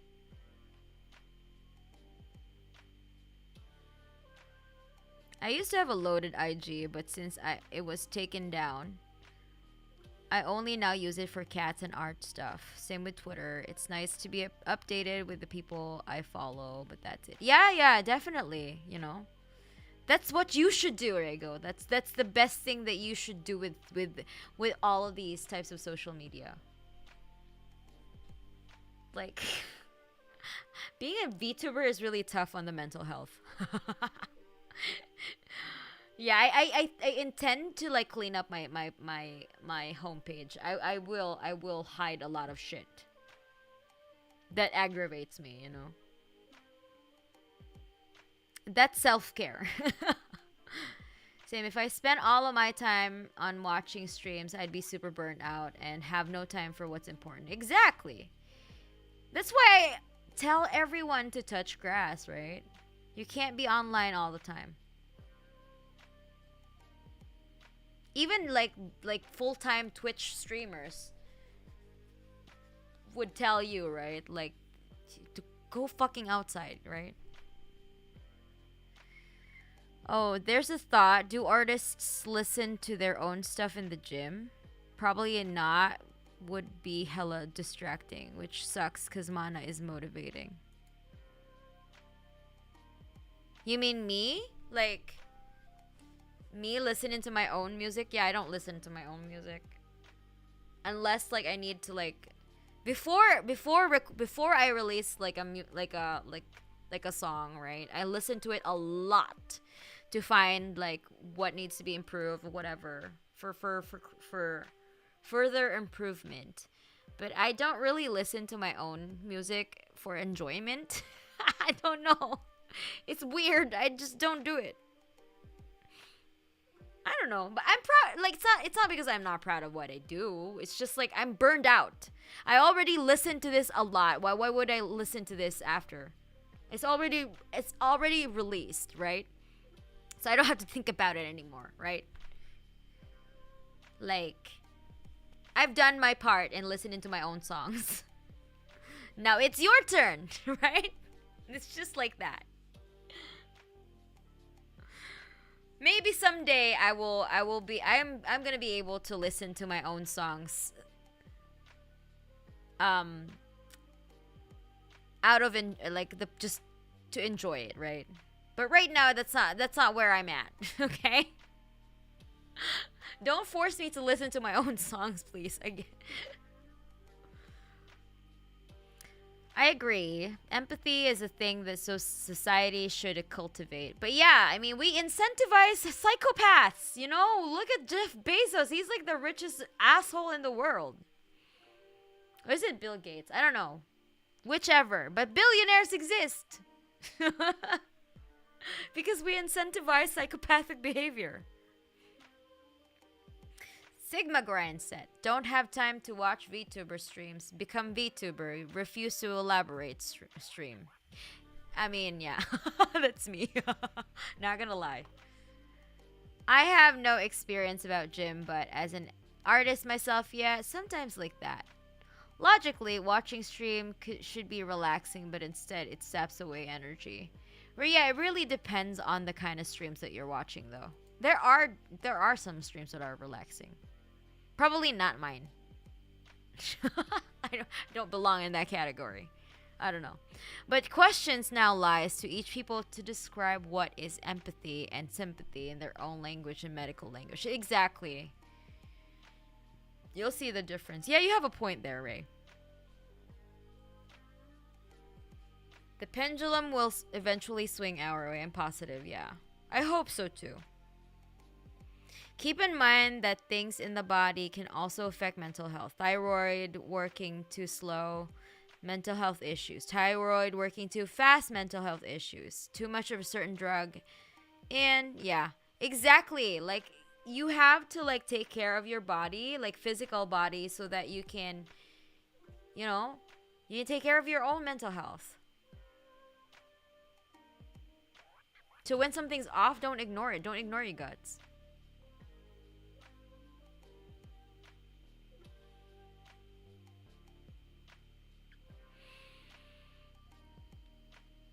Which foster teamwork and curated debate help make kid in general more empathetic? Yeah. Which fosters teamwork and curated debates help make kids in general more empathetic. Yeah, that's true. Like healthy, like foster more healthier discussions. That's why like debate bros are really like, the worst people on earth. Like they just debate without any empathy, you know? They just debate to win, right? I don't like that. Adult coping mechanism, alcoholism and denial. Or at least according to my experience with other people. Yeah, that's not healthy. We need to do better than that. If I tell my mom that I think I have ADHD, she would probably say it's because of the internet. Oh yeah, that's so invalidating. Yeah, I'm sorry. I'm almost always in the red, lol. Yes, it's not good, I know. I mean, you probably have depression if you're always in the dorsal vagal. To me, I lean more like because of my attachment style. I'm more like of the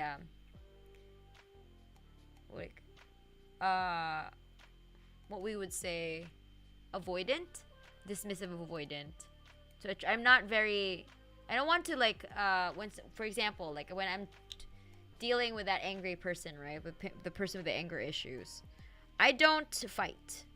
I retreat and freeze. Like I just shut down, you know. I shut down. I shut down when I'm angry. That's why.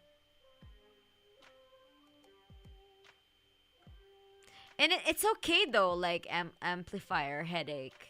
Like, it's okay to admit that you're always in the red. Like, I mean, you know, so that you can help yourself. If you, as much as you can, to the best of your limit. But I think it's best to like seek clinical help. You know, like mental, like professionals do it better. But yeah, it is important to learn how to self-soothe when help is not available, you know. Alcohol, the cause and temporary solution of all life's problems. Homer J. Simpson, it's true. Just tune in. How are you doing, Mana? I think I'm a little bit more regulated now because I've been talking here for like how many hours now? Been talking for 2 hours. Yeah. So I think I'm starting to feel in the green zone now. I feel a bit better. I can breathe a lot deeper. Twitter is not a bad platform at all. The problem is how people use it. It's like a gun. It can protect people at the same time. It can hurt depending who uses it. Yeah, exactly. You gotta protect yourself. So don't engage in posts that are not good for you. So what I did is, like, after I posted that tweet about, you know, some stuff about like what's going on in the VTuber community, I just hide those kind of stuff. So I don't want to hear about it. It's not important to me. Like the trends, like the VTuber trends, it drives me insane. I mean, it's there to, I think, give like the VTubers who don't have as much reach, like exposure, more exposure, and that's fine. But it's not for me. So if it's not for me, I hide it. And that's okay. I don't have to participate in every trend. I don't think I have. I think the only trend that I participated in was like the VTuber versus IRL. Y'all have seen my IRL photo.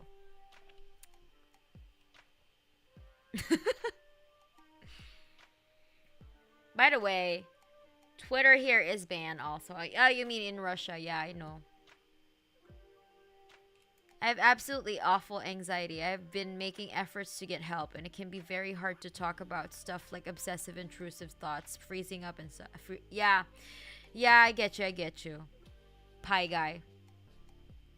Like, but it's good that you're getting help. I'm proud of you. That's the best. That's like the hardest step to make to seek help. Like, to acknowledge that you actually need help, Does it mean that the government cares about my mentality? I don't know. Probably indirectly, because Twitter is banned in Russia, so I guess it helps with your mental health. Bom dia. Is that Portuguese? Such is life, my friends. Yay for Marx's perspective on mental health. Yeah, I mean, like, it is important to tie in Marxism in mental health discussions. It is really important because your material conditions affect your life. We are shaped by our material conditions, right? If you don't talk about that, if we don't have a breakdown on this, analysis on this, we're just gonna be like, I don't know. There is no, like, we cannot arrive in a systemic solution.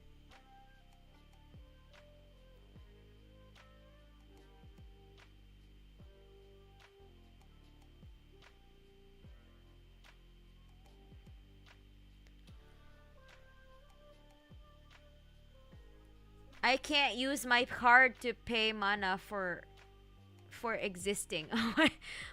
I mean, you can send me through PayPal if PayPal works. If you really want to donate, I mean, go ahead.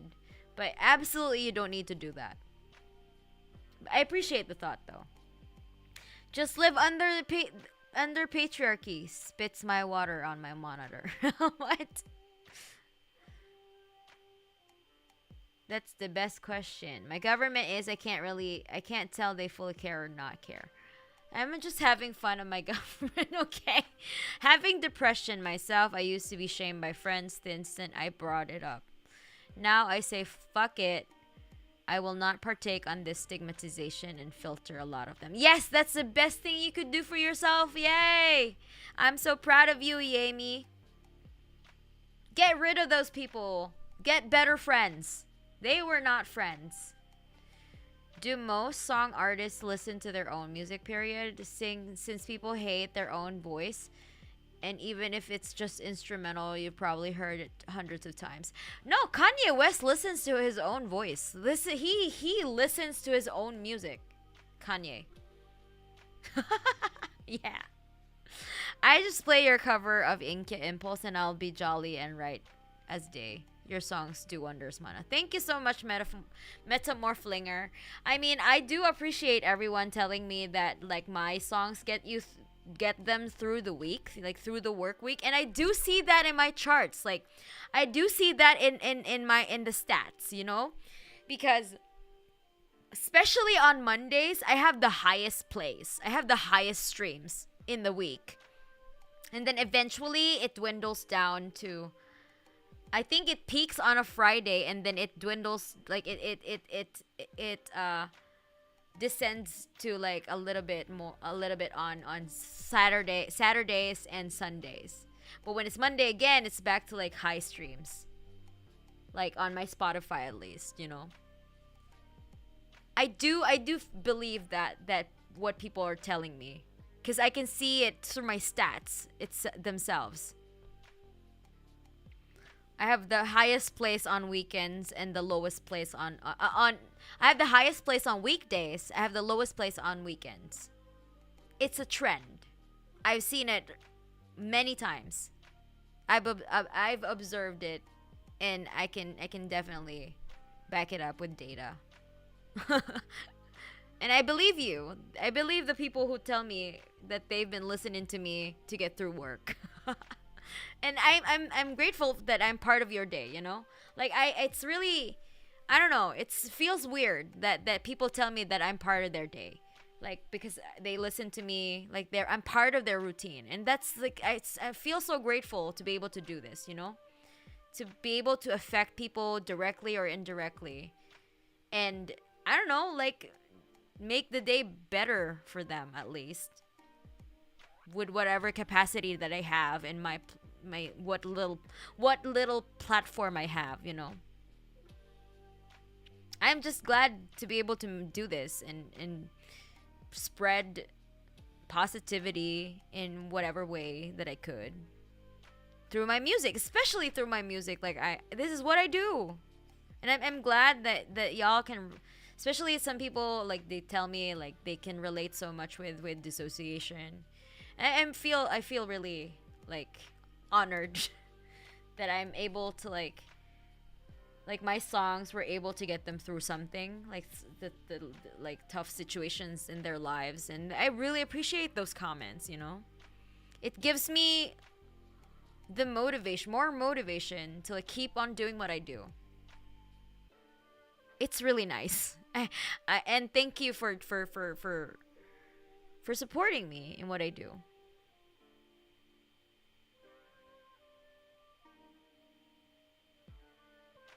It's kind of looking at your own art that you do. You can't just not listen to your stuff or see your work without having a critical lens. Exactly. Because you know the exact building blocks behind it. Exactly. I know where I fucked up. I know exactly where I fucked up. Like, I know exactly where I need to improve. But people will, like, you know, like, a lot of y'all be like, oh, this is great. And I'm, like, in my head, like, no, this part, I didn't like this part. Like, I should have done this, da, da, da, da. So that's what happens. Mana, please don't hide my gay stuff on your Twitter timeline. No, I'm not No, I'm okay with your gay stuff, Avir. I mean, you're not posting like overt naked ladies yet. So I'm thankful that you don't. But like, yeah, I'm not hiding your stuff. I participate in your gay Twitter. I'm so like, I love that for Avir. She just posts gay shit all day. I sometimes can't look at my art without looking at how to do every lines. Yeah, I mean, for sure. That's what I just can't listen to my own songs without me finding mistakes. Like without me remembering exactly where I fucked up. Like I know exactly where I fucked up.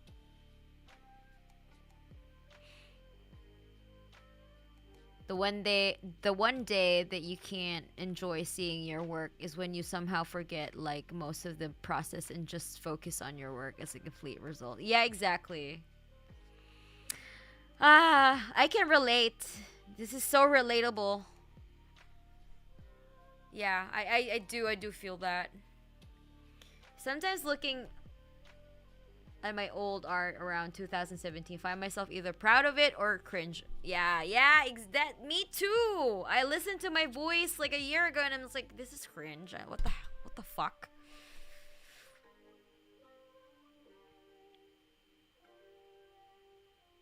Seems like the chat in your screen is so slow to get noticed. I don't think I have my chat. I don't know what happened to my chat exactly.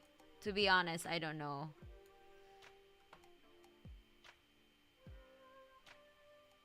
Big fan, Mana. Keep up the good work. Thank you, Kai. It's nice to see someone spreading mental health awareness. I mean, I try, you know. Debates are like a blood sport now. Exactly. Oh my god, Poncho Wizard, you're correct. It's like a, what do you call this? Like gladiator, right? People just want to be entertained. It's weird. It's not because they want to like have fruitful discussions of things. They just want to like be entertained. I don't know. It's weird to me. I feel the same with my art, but like after a certain year mark, when I forgot how I worked on a piece, I could somehow appreciate the good stuff. Yeah, that's good too. All right, I've watched the sun rise and rise again. I should get sleep. Take care, Mana, everyone. Practice your brick throwing, kids. Yeah, thanks for sticking around. Amplifier headache. I hope you get better though. I hope you get through whatever it is you're going through. Thanks for your input. My problem is information awareness. Life is 100% worse once you realize how many homeless or in the red zone businesses in your surrounding area. Yeah, this is why you organize. Organize in your local community, right? This is why we do this.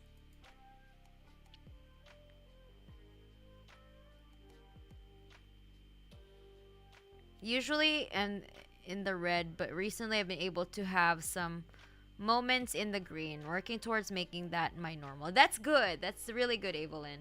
I'm glad that you're trying to find like solutions for yourself. Healthier solutions for yourself. I'm proud of you. That's good. You've come a long way. I saw my old artwork sometimes. I get amazed how good it turns out than my recent artwork. Yeah, there are some some peaks and lows. Like there are, like, for example, like when I listened to my karaoke stuff last year, I feel cringe, but like I still do appreciate like the recorded stuff that I had. Like I was especially proud of what I did in Usewa because that was my first time learning glottal compression, you know. It wasn't exactly easy, but yeah, that opened a door for me to into like exploring different vocalization styles, right? Different vocal stylizations, rather. I didn't know there was a word for it. Wait, what kind of personality test is this? Like, what kind of thing dismissive avoidant is a part of? This one is for about the polyvagal chart. This one, they're interconnected actually. But these are the states of when you are like in a trauma response, right? Like these are different mental states that we have. But the dismissive avoidant is for attachment styles. We have attachment theory. There is there are 4 different attachment styles. Like there's secure, dismissive avoidant, fearful avoidant, and anxiously attached, right? Anxious. So anxious people tend to go here, right? Tend to like, this is their immediate response to threats, right? To perceived threats. And as for dismissive avoidance, they immediately go here. They deactivate. They are in the dorsal vagal for dismissive avoidance. But for fearful avoidance, they swing between these states. Like from 0 to 100. From 0 to 100 real quick. I guess there are some discussions actually that people who have fearful avoidance may also have what do you call this? Borderline personality disorder. But don't quote me on that. Try to read more on this, right? But there is an overlap between like people who are like who have a fearful avoidant attachment style to borderline personality disorder. Because they swing really quick. Really quick. Swing. I think for FAs, like people who have fearful avoidance, like just the attachment style, not BPD. I guess they're only like this when it comes to like their romantic relationships mostly, but it's not all across the board either, because there are some fearful avoidant people who do this all across the board in all of their relationships. They're like this in their friendships, they're like this in their romantic relationships. So yeah. It's really hard. This is why you need to see a professional. Because it gets muddled, you know?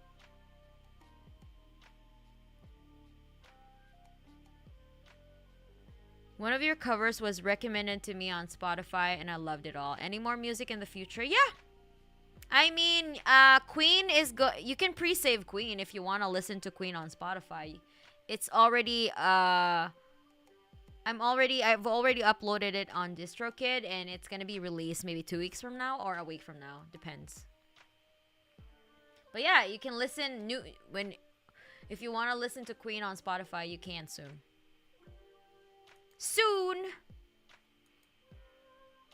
That's why I turned off the whole social media notification on my phone settings. Yeah, that's good. That's really good. You can mute a tweet too. Mute a tweet, you tweet. Mute a tweet, you tweet, and mute words, topics, accounts. Okay, that's good. Yeah, I do that. Except my message app in Discord. Yeah, I keep my feed on latest, so it doesn't recommend that random stuff to me. That's good. You can have personalized notifications on Twitter where it only shows you replies from relevant accounts. Okay. It's attachment style, not really a kind of personality test, but more of a way of general method on how we react or bond with others. Yeah, exactly. That's like the bond that you created when you were a child. This is like the attachment style that you developed with your primary caregiver when you were a child. And that affects you for the rest of your life. Unless you go to therapy. So, in a way, Freud was right, you know, like tell me about your childhood kind of stuff, right? Because it is about your childhood. Your childhood has a lot of your childhood experiences did a lot of contribution to how you relate to others today, you know? And you have to acknowledge that child, you know, the child in you who was neglected by a parent, probably by not even sometimes not even on purpose. Sometimes your parents are also going through stuff, you know, and they happen to have neglected you at one time or chronically neglected you in your life because they are anxious or they have mental health issues themselves, right? And we can't really blame people for that, right? For just trying to survive. We can't. So you develop these attachment styles because that's how you were trying to cope as a child, as a kid, as a baby. When your needs were not met by your primary caregivers.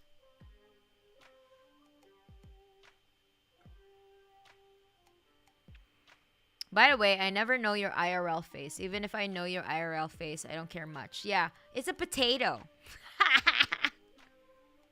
A lot of the imps saw on my Twitter, I'm a potato.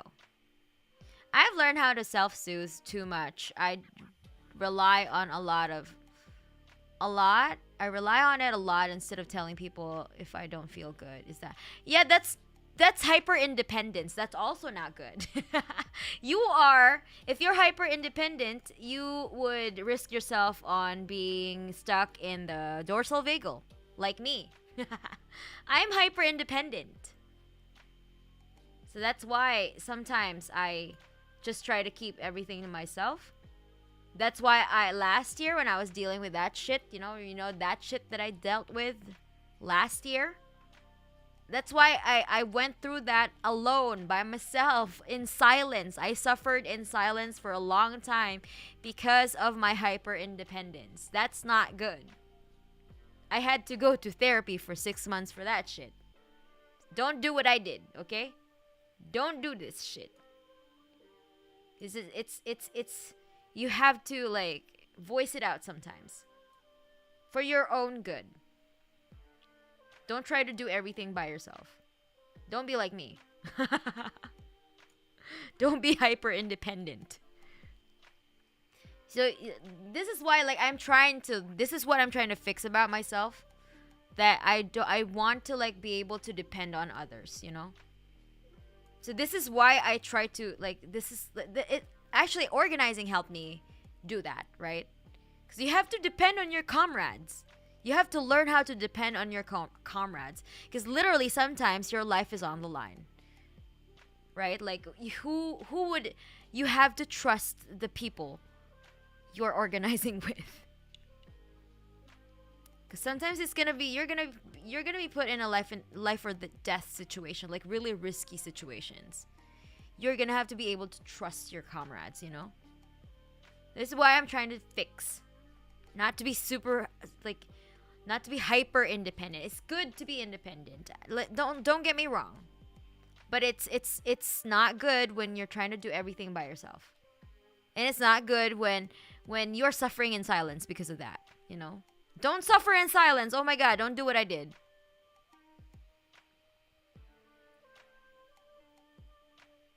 Also, my fight or flight response is whack. Good thing I have a decent self-restraint. Body just screams about how everyone around you deserves to get hurt. That and severe paranoia. Okay, I'm really sorry that you have to go through that. I have a friend who also goes through that, and everybody, like, she just flips the switch. And good thing, like, she's not like that in friendships. She's only like that with romantic partners. And it blows my mind, you know, like how different she is when she's interacting with a romantic partner. She's very secure in friendships, but not in romantic relationships.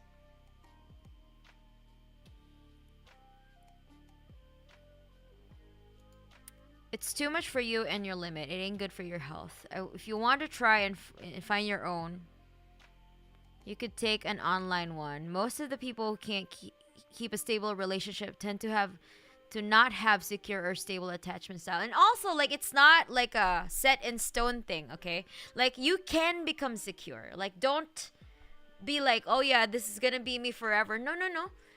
This is just a tool. Like I said, like, you know, don't stigmatize yourself. Like, oh yeah, oh my God, I'm a fucking like a fearful avoidant, or like I'm a dismissive avoidant. Oh shit, like I'm doomed for the rest of my life. I'm dismissive avoidant, but I'm using that as a tool to help me, like, okay, where am I at now? So like that's why I'm showing you this chart. Like I'm showing you my mental state, like my, right?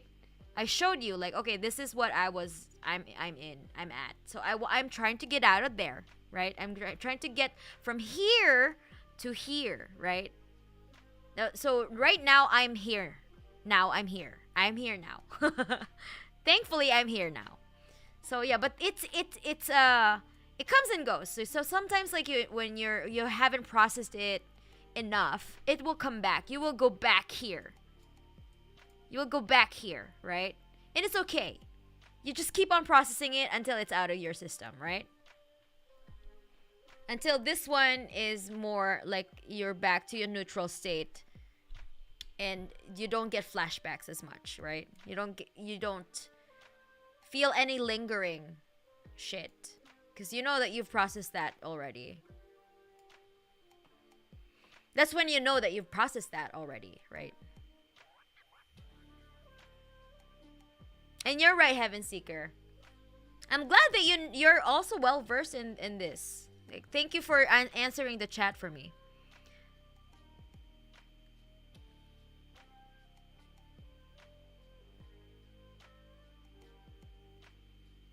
Bom dia is good morning in Portuguese. Ah, thanks. Freud, the wackiest idea, but some of his ideas are revolutionary in psychology. Yeah, it's true. Your inner child is always with you. No matter how much you mature, grow old, it's always a part of you, who you are. Yeah.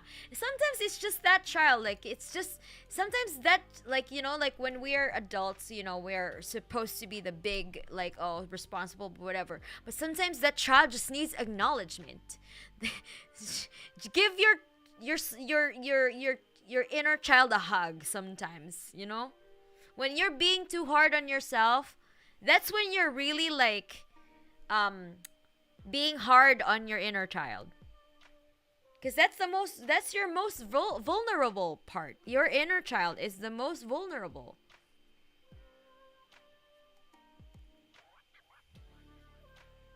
So try to reassure them that everything's going to be okay. You're an adult now. You're safe, you know? Nothing is a threat.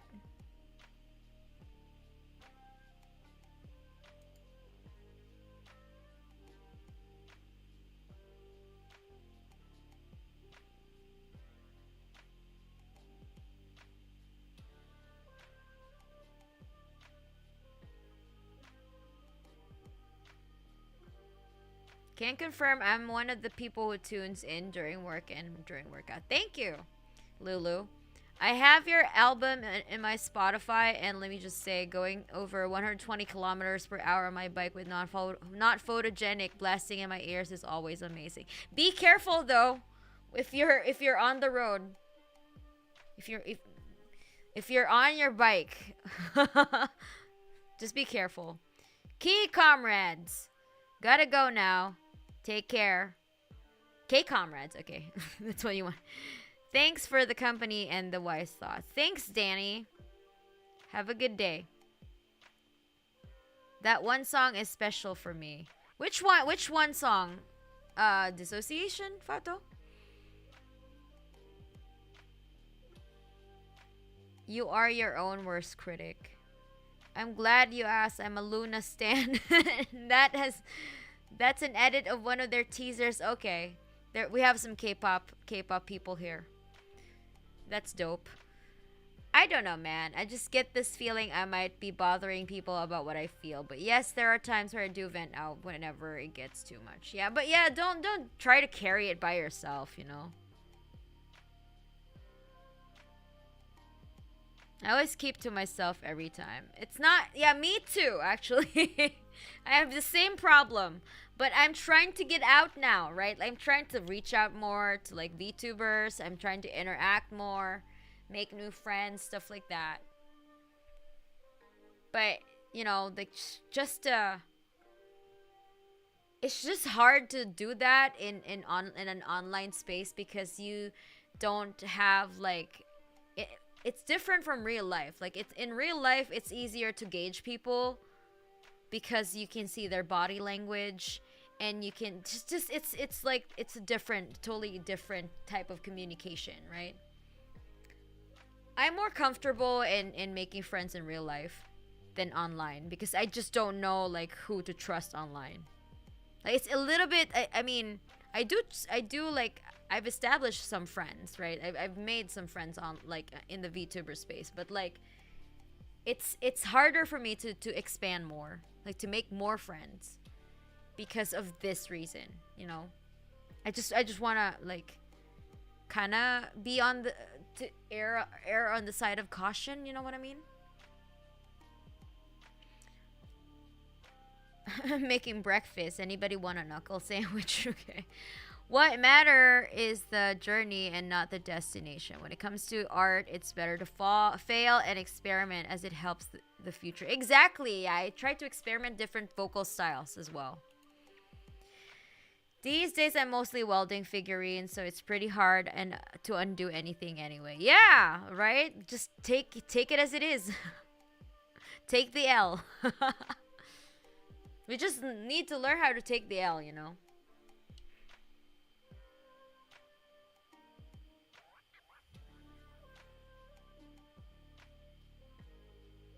I think my message are coming in late for the stream, or my stream is somehow later. But thank you so much, Mana, for the info. I love your educational streams. I'm glad that I was able to impart anything. I was just here to try to self-soothe and talk about my experience. But like I said, I wanted to like turn a negative situation into a positive one, so I wanted it to be a learning experience rather than like a traumatizing one. It was kind of traumatizing, but I'm out of the I'm out of the red zone now, so I can introspect a lot clearly now. No, I'm your stream, your chats are not late. I'm just reading the backlog. Because I talk too much. Because I've been talking a lot more. I have a special zone without friends, but with VTube girl and no regrets. Okay. Sadly, it's 12:50 a.m. and I need to go to uni tomorrow. I wish Chad I'm on a strong health, both physical and mental, loyal friends, and financial stability. Thank you, Luca. Thank you so much. I hope you're gonna have a good rest. Streaming Queen, yes, Queen is right. Queen is right because you slayed. Thank you. Your inner child. Yeah, okay, hold on. Being indie is great because lots of independency, but this independence but at the same time you're on your own, so you can't have a lot of manpower or some service. Yeah, I do everything on my own. I don't have a manager, but I don't need one. I don't need a manager. Where I'm at right now, like, it's not really that big yet. I'm not a big YouTuber, you know. I'm not a big VTuber. So it's, you know, it's nothing that I could not handle. Alright, Mana, I know I don't interact with you or the community much, but no, I'm always here to support. Go to sleep now. Peace. See ya, chat. Thank you, I love Eureka7. Thank you so much. I mean, I appreciate that you watch my streams a lot and that you actually have really generous donations. You have no idea how much they help me in making the production, like, have higher quality, right? I appreciate everyone's help. Like I said, like, to each, from each according to their ability, to each according to their needs, right? If you're not much of a talker, you don't have to force yourself to talk, you know? You don't have to interact every single stream. If you just enjoy listening to my stream or to like look at the interactions between me and the other imps, that's fine too, you know? You don't have to do anything. Just your presence is enough, you know? I appreciate every single one of you who tune in to my streams because I don't have a schedule, and it's still it's amazing to me that people still watch. Like, you take a time out of your day to watch my streams, and that's fucking crazy to me.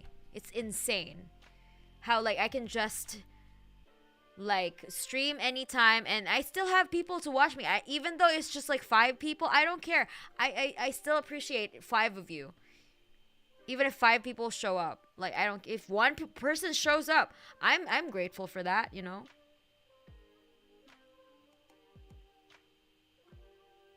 Like, the fact that people like tune in to what I have to say, or like what I like, you know, my streams, is enough. Like, it's enough reassurance for me to keep on doing what I'm doing.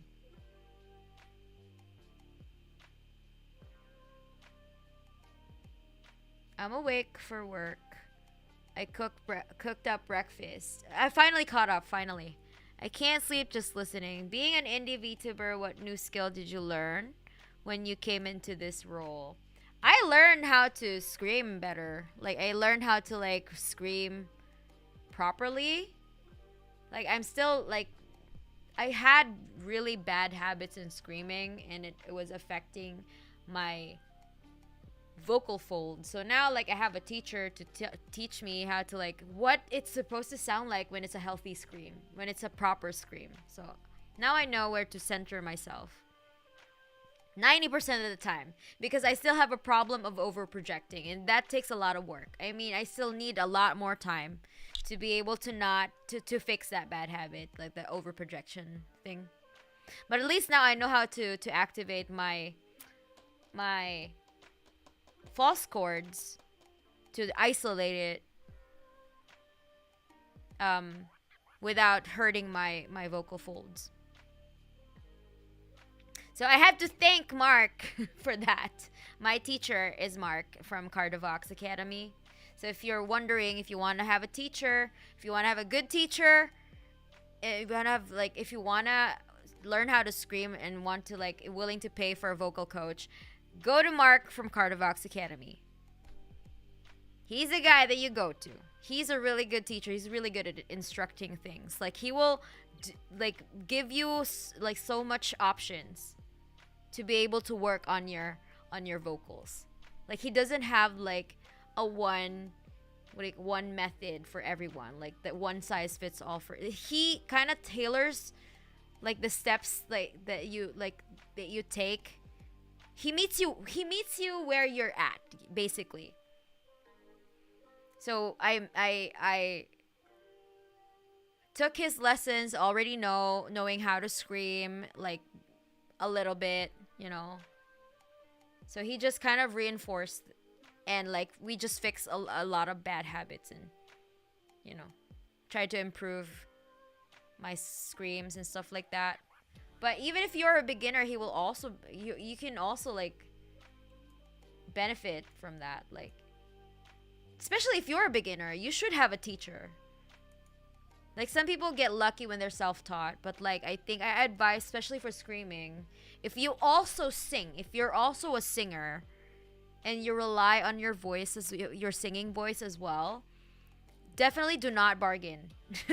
do not like what do you call this? Do not take your chances in being self-taught, like, cuz to me I got scared that I might not be able, it will affect my singing voice. So I needed a teacher to like help me to isolate my false chords better, to have better, healthier, and more sustainable way of screaming. Because I want to be able to do this for as long as I could, you know? Speaking of which, I need to start editing tomorrow's video. Oh yeah, right. You edit for Cardavox, yeah. Cardavox Academy, a music video reaction and vocal analysis channel. Yeah. But they also offer vocal lessons. And I think it's the best decision I've ever made in 2022. Getting a teacher, basically.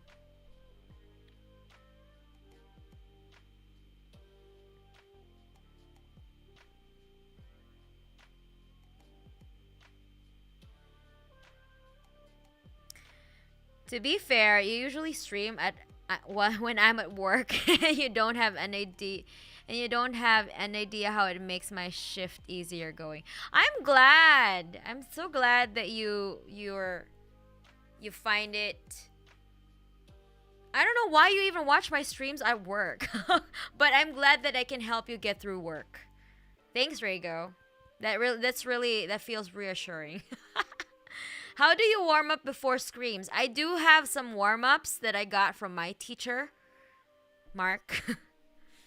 The breathing stuff and like lip trills, but you could actually just do like look up vocal warm-ups on the internet, on YouTube, and that's like it's exact same kind of similar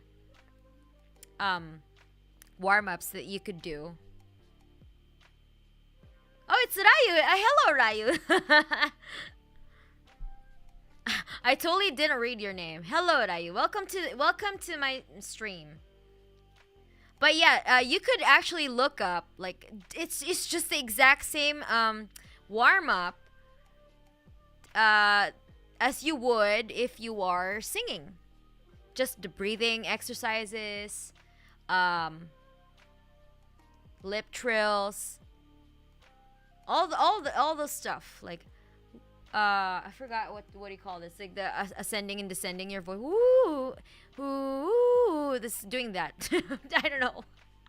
There's so much shit I don't remember, but I just like play them and sing along, warm up along to the stuff that my teacher recorded. So that's how I warm up, basically. And then I sing like 1 or 2 songs, and I'm all good to go for recording or for a karaoke stream.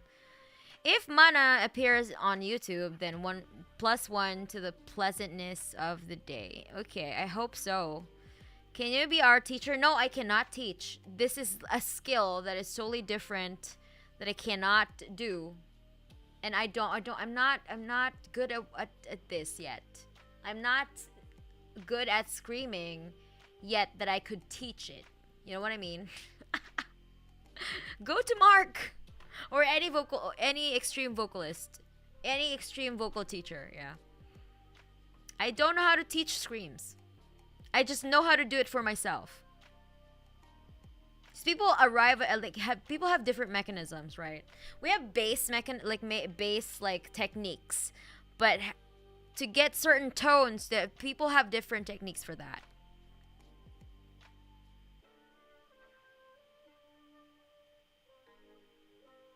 How long have you been singing? I mean, I've got into hardcore music. Like I had a hardcore band when I was in college, but I got into like extreme music when I was like I was 14. Oh my god, yeah. But I didn't get into a hardcore band until like I was like 17. So I started screaming when I was 17.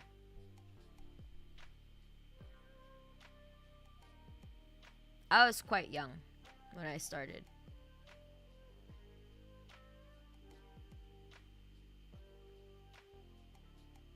What about you? Teach us. No, I can't teach you. What do you think of Slaughter to Prevail's vocals? It's good. His voice, his screams are so resonant. I think my teacher Mark has what do you call this? Have videos analyzing his vocals. So you should watch if you want to learn like the breakdown of Alex Terrible's vocals. We love you, Mark. Hashtag we love you, Mark. Yeah, yes indeed. We love Mark. Speaking of which, hold on. Oh, thanks. I had no clue how to spell that. Yeah, so I was about to type. Thanks for typing, Ludo. I was surprised to find out that I was the only person in my circle who has inner debate or talking to himself. Like, what do they do when it is quiet? Well, yeah, that's exactly like how neurotypicals are. Sometimes it's just quiet in your head. Like, I don't know what it's like to have like nagging, like constant nagging thoughts in your head. I don't know what it's like. I can just imagine Mana singing Inkia Impulse as an old lady in her 60s. Fuck. I hope I would still have the energy. Don't pay me enough to focus 100% at work, for real. Okay, that's fair. When your boss only pays you a dime, watch Mana on company time. I guess, huh? Same here. Working with you on the background always makes work fly by. Thanks, Jesus. How do you pronounce your name? Is your name Jesus? I'm pretty sure that this is a Hispanic name. Mana, Vocaloid when what? Oh, you mean the my voice bank? How do you even do that? Would have singing and screaming voice banks. Ooh. Lulu, I know like one popular Outhaloid, not Vocaloid. Outhale, okay. Utauloid. Like from a real person? Whose voice bank is just Screamo. She's a slayer. I think her name was Hakaine Maiko. Oh, Hakaine? Hakai? Destruction? Hakaine. Probably the kanji for that is sound. So, destructive sound. Ine. They have really good naming sense. Because Hatsune Miku's name, like Hatsune is like first sound, right? Hatsu is first, and ne is like sound. Hakaine. Hakaine Maiko. That's really, really smart. I like these people's naming sense. I think I know that utao. I like it. The heavy voice bank scene is really lacking though. Wait, how do I make voice banks? Inner debate is fun. There is a point in time when I was starved of face-to-face interaction due to COVID. I actually developed another persona that I talk to. Nowadays, I do it quite often. Okay, yeah, that's what COVID. That's what like isolation does. Wait, what? People without inner dialogue aren't just a meme. What do you mean? Like, I have inner dialogues, but it's intentional. You know? Like, when I'm trying to rehearse something or when I'm trying to, like, run some thoughts in my head. But it's not, like, an involuntary thing. You know? Like, I don't have involuntary thoughts running through my head. Like, involuntary, like, dialogues running through my head. I don't have that. Listening to stream in the background is making art a little easier. That's good to know. Spanish Jesus is like Jesus, but with a raspy sound instead of H. What? Jesus? Jesus. I think Utauloids are unofficial Vocaloids. Ah, okay. Working with Mana has always been a blast. That's why we have way too many backlogs. Yeah, exactly. Because we just keep on adding shit to the list. We haven't even cleared our current list, June. Like what the fuck are we gonna do? I wanna cover Tot Musica. No. We're trying. I'm trying. Mana, having inner voice feels like this. Imagine having several roommates living rent-free in your head who give you advice or berate you whenever you do anything. And then your organs join in. The fuck? I mean, okay, like I do get the inner dialogue when I'm trying to like have a conversation with myself, but it's intentional. So what you're describing to me is just alien. Like I've never had that. Maybe one time when I was super anxious about something, that I just had like a really like intrusive thoughts. But it doesn't happen to me on a daily basis. So yeah, I guess I'm neurotypical as fuck.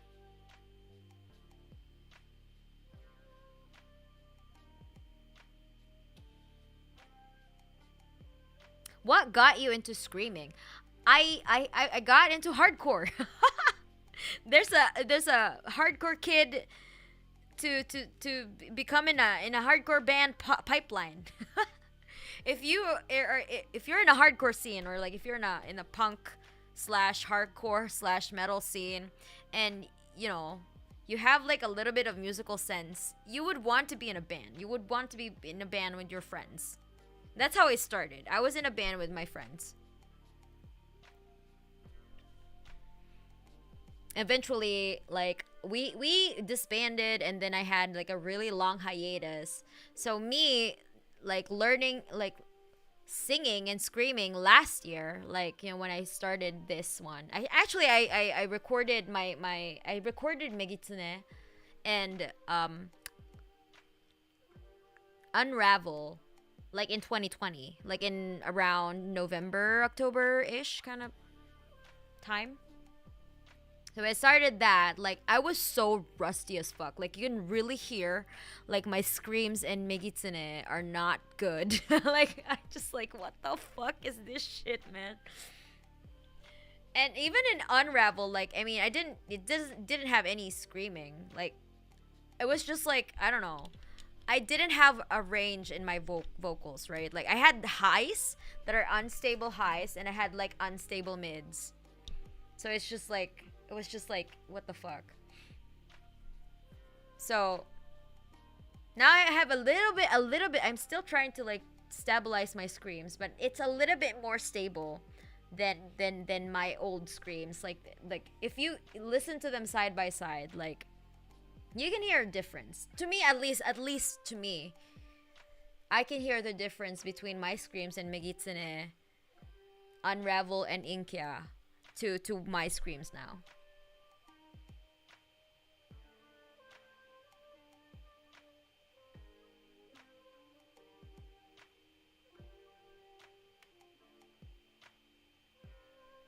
Well, having inner voices in your head is like a discussion in your head. Yeah, like, I do have trying to, like, I mean, but to me it's intentional though. Like, they just don't appear in my head out of nowhere. You know what I mean? So I don't have that firsthand experience of just, like, having a voice in my head and trying to talk to this, and or a voice in my head who's berating me. Maybe, okay, I guess when I'm starting, like, when I'm listening to my music, right? Like, when I'm listening to, like, my recordings, right? There's that inner critic, but it's not exactly like a voice that is involuntary, because it's just my I know that it's my critical self coming out. It's just me, my nitpicky self, you know? And Hakaine Maiko's voice bank is from the front woman of an older J-rock band called Dazzle Vision. She has great screams. That's so cool. Tot musical, please. Yeah, I will try it. I'll try it, but I have so much fucking backlogs. I think I'm not gonna be able to work on that until, like, a month or two from now. I'm practicing though. I will try to practice in my karaoke streams as well. I can't wait to hear your version. Thanks, Rego. I hope I will pull it off. I don't know. It's been a while since I did Ado, so. But I my latest song though, Queen, I was able to do the glottal compression safely, so I guess I can do glottal compression this time with Tot Musica safely as well. Backlogs are so hard. It's great to be inspired to make stuff, but it's a lot of self-imposed pressure. I know, right, Mochi? I know. Like, I to me, I gave myself a deadline just because, just so I can just focus, right? Because I get distracted by, like, new shiny thing, like like Tot Musica. Like, it got out, like, and I want to do it, but we have some shit to do in the backlog, like, you know. It's I think it's also part of discipline. Like, okay, do the shit first before to avoid like hoarding behavior, right? Because it's the same exact impulse, right? Like, I want this, I want to do this, I want this. Like, yeah, finish that first though. Why don't you finish something that you've planned first and then go right up ahead when you're done, right? I think she personally participated in making her voice bank. That's pretty cool, regardless. My name is Hispanic, more like Jesus. Okay, Jesus. Okay. I like your music as is. Thank you. Nerve headquarters. It's good to notice these changes in your old songs. It means you've improved. Yeah, I hope so. I have a constant inner dialogue. I kind of thought everyone did until now. Really? I don't have that. Like, there are times where my brain is just quiet. No thoughts, head empty. Like literally no thoughts, head empty. And that's when I'm most calm. Like when I'm just like quiet. My thoughts are quiet. And I need that. I need to have a quiet brain.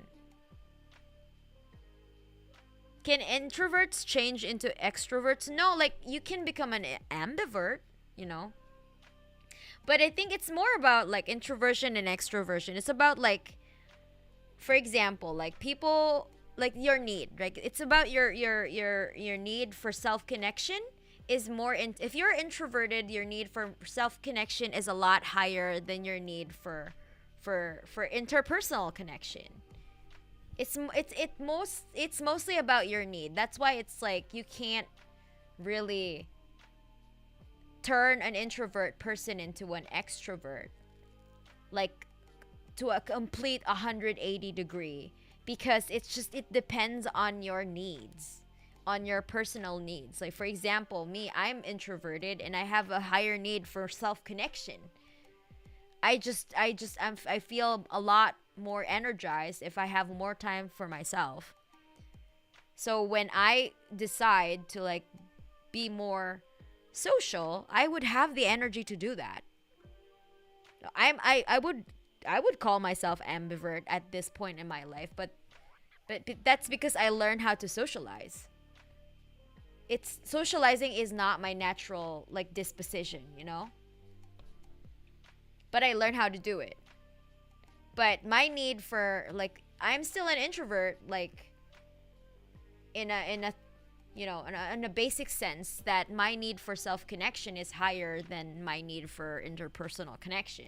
And in the same way, extroverted people have a higher need for interpersonal connection than self-connection with the self. And it's fine, like, you know, people have different needs. It's just depends on your need, your personalized need, right? For me, I have a higher need for like us introverts, right? We have a higher need for self connection. If we don't have that, we go fucking insane, right? We are so drained and so burned the fuck out. We need time for ourselves. Hey, I think the mix is going great. Mana, tot musika. Yeah, exactly the conversation that we had when he was still trying to mix Queen. And I was like, oh my god. Ado.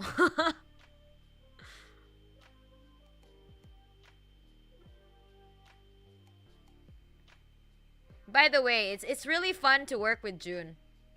So if you're a VTuber and you wanna work, if you wanna do something, like June can do anything.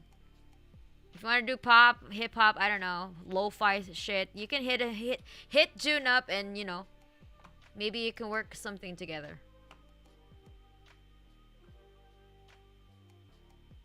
Backlogs. Hold on. I think I've read the same shit over and over. Will you perhaps sing The Only Exception in your karaoke? That song is different from your usual cover, but your voice gives me shivers and makes me feel lonely in that song. Okay, I mean, I like singing Paramore song. I've sang The Only Exception quite a few times in my karaoke streams, so yeah, I could sing it. By organs join in, it's that primordial feeling of wanting to do something for no reason, like wanting to drink, feeling being tight to your chest, or wanting to sleep, feeling tight to your lungs. You know what, Nova, right? I think you should look up some somatics. I think it would help you to like find your center. To like be able to like identify your emotions at a certain, like exactly how they are, where you feel it in your body. That's what somatics is. What, just look into it, you know? Like you don't have to like get therapy to like find a somatics expert. Just look into somatics. I'm gonna type it in. Somatics. It greatly relates, like all of these theories are interrelated by the way. like the polyvagal chart, how it relates with your attachment style, and it will also help you if you do somatics to help you identify exactly where you feel the emotions in your body. So you can navigate around intense emotional states in a healthier way. Things change, probably not, but you can learn to be more extrovert. But that doesn't change that you need to recharge on your own. That's exactly right, Ludo. You can learn to become extroverted, like just, learn social skills and shit, but it doesn't you can't change your basic, like you can't change your disposition, which is your need for self-connection, higher need for self-connection. Hello, why I'm gay? I mean, why not? If you are gay, then you're gay. Why do you have to question that? Just accept yourself. Introvert and extrovert is more about energy recharging. Yeah, that's right. Because it's all about your needs being met. Trying to meet your needs. Thinks you can influence social interaction to be less draining. You can learn how to use the battery to have just one big boost of energy for communication. Yeah, that's true. I rested a bit. You're still streaming and there's nothing else good on YouTube right now. So what is the topic of conversation? We are talking about mental health in general. Just, right now we're talking about extroversion and introversion. And could an introvert become an extrovert? Which is no. You could, fundamentally no, but you could learn to be an extrovert, like how an extrovert could or would socialize, but you cannot change that fundamentally, your needs, for your like they said, the recharging thing. I want to watch this channel grow and hope to see this hit 5 million subscribers. That's too much. Oh my god. I don't know though. It's been a journey. I'm closer to 100K now than I am to 0. So I guess I'm going somewhere. But yeah, I mean, I want to keep on doing what I'm doing right now. So I hope that I would still be able to do this a year from now. Still be able to hang out with you guys. One day soon I'll cover songs and work with people, but I gotta finish my backlog. Yeah, that's true. What's your favorite topics to discuss? I mean, right now I'm talking about mental health. Mana, what a food or drink you normally use to recover after finishing a song or singing session? Water! Really, water is your best friend forever and ever and ever. Do not, when you're trying to sing or try to do vocal tracking or try to sing, don't drink anything that has a diuretic effect. For example, coffee, tea, or alcohol. Especially alcohol will dehydrate you. Will dehydrate your vocal cords. So don't do it. Just drink lots and lots and lots and lots and lots of water. That's my go-to drink, water.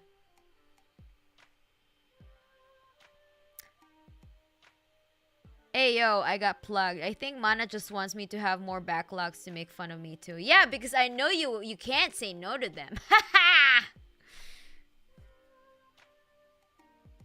But yes, that's kind of. Yeah, no worries, dude. Go support June's channel too, imps. Give him some love. And also, if you want to use my,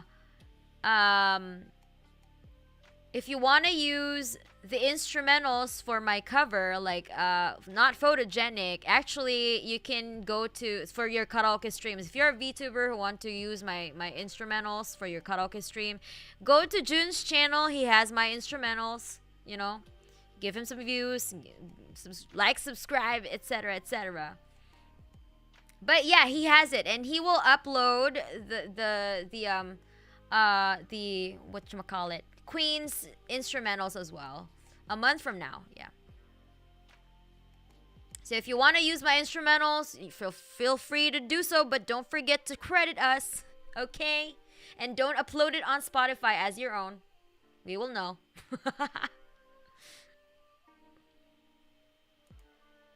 But yeah, you're free to do so if you want to, like, just upload something, but it's not monetizing and use it. I don't care. Just don't monetize it, please, because we worked hard on this. Please. We are indie people. We're independent musicians, and we need all the help that we can get, you know? So that we can serve you all of this stuff. All the cool stuff. I hope. So you're discussing psychological stuff. That's interesting. Kind of sends me back to my medical university times. Yeah, we are doing this. Even though I can only watch a few streams live. Thanks, time zones. It's always a blast watching the VODs. Thank you, Mana. Keep it up. Thank you, Burn Ulrich.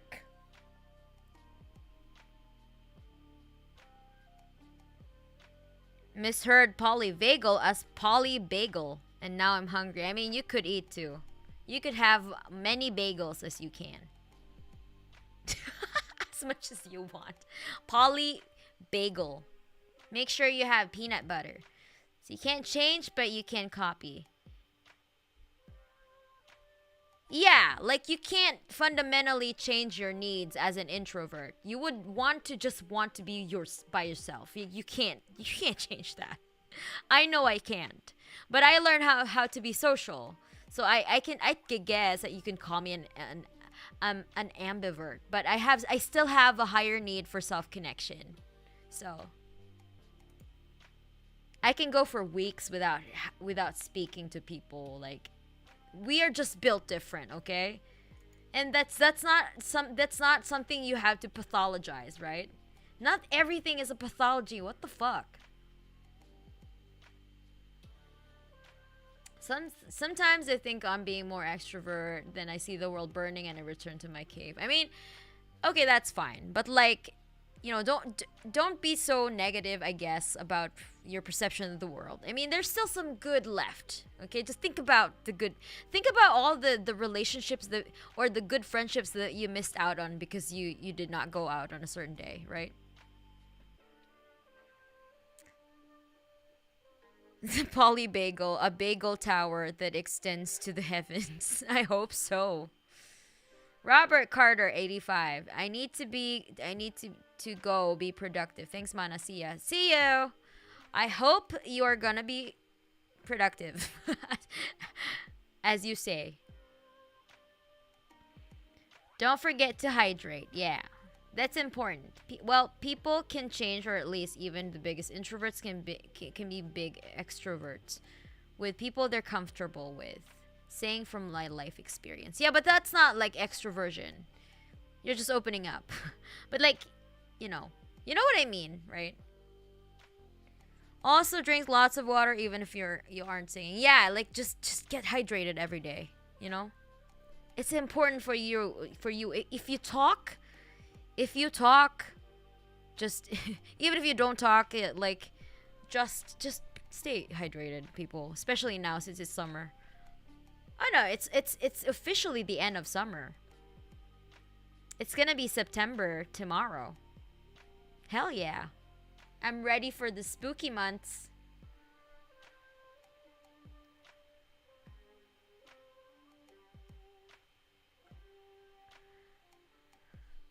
Hydro homies, unite. Okay. Mana, how do you maintain needing to eat like 150 grams of protein? I'm struggling to reach half that intake.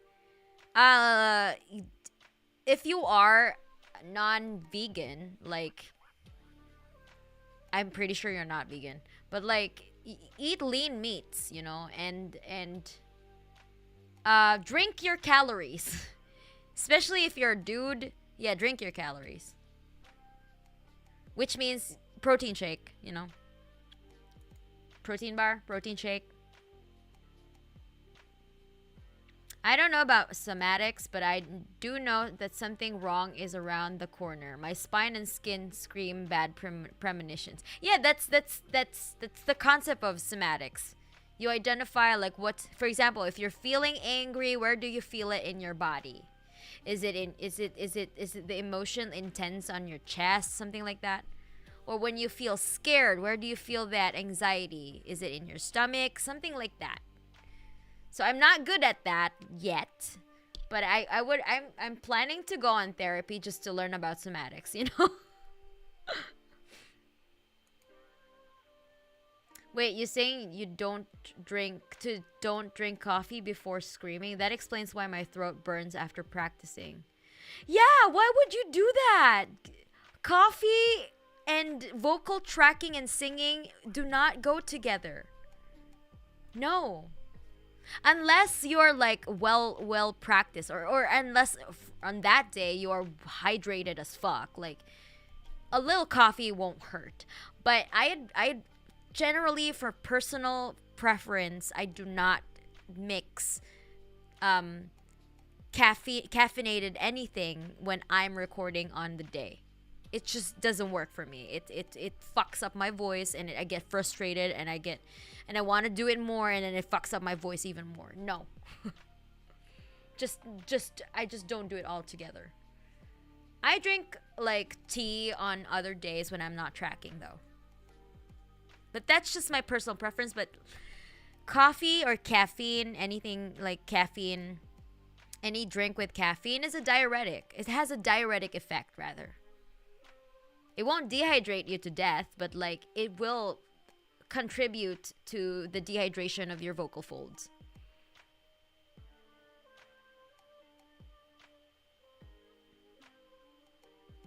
Will there be covers of the songs of the group King and the Clown? I don't know King and the Clown, to be honest. Best to not focus on the negativity, otherwise it'll drown out even the good that you could see. Yeah, I mean, sometimes it's okay to like just enjoy things, you know? Enjoy your surroundings. Enjoy the people that you meet. I know that I understand. Like, I'm a communist.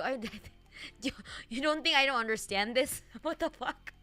I study history, and I have to read news every day just to get into the loop, get in like the loop, right? Just to better understand the world, to have better analysis of the world, you know? So like, but it's okay to take a break from that. And it's just okay to just appreciate all the good things that you have in life. You know? Appreciate that what's we still have left, you know, because there's not gonna be much left when we start to have like really huge refugee crisis in 30 years, you know, because of climate change. Everything's gonna get fucked up. There's gonna be lots of wars. It's gonna happen. I think there are a lot of wars happening already, so.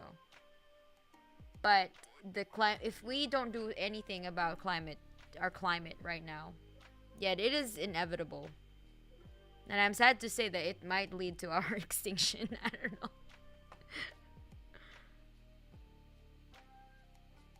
Hello, Taktimana. I'm new here. Hello, Flower Bee. Is it a thing you're born with, or is it a permanent thing from early development? It's like it's from your. It could be it's like nurture versus nature, right? Like it's both. You're a product of your material conditions, your environment, and how you were raised, and your genetic predispositions. Introverts get tired from being around people. Extroverts get tired from being alone. Yeah. That's like the basics of it. It's more about how to recover energy. Introverts recharge on their own. Extroverts are vampires. And not vampires. Come on. Let's not be harsh on the extroverts. But they're more like they get more energy from people around them. Not, they don't suck out the energy from people. They also give it back, you know? Extroverts are fun to hang out with, you know?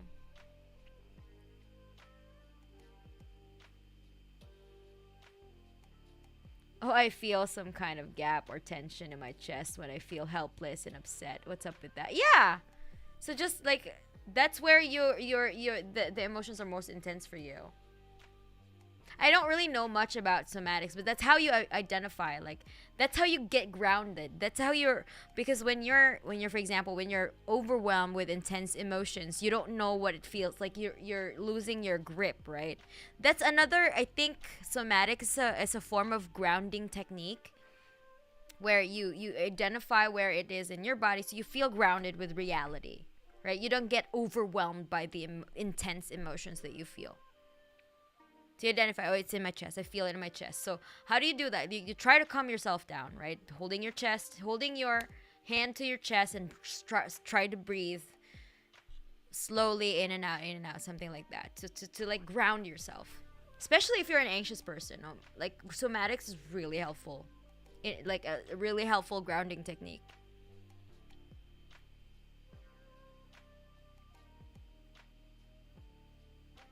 By the way, are you talking about depression? Have you talked about depression yet? But that's my favorite, not so favorite topic.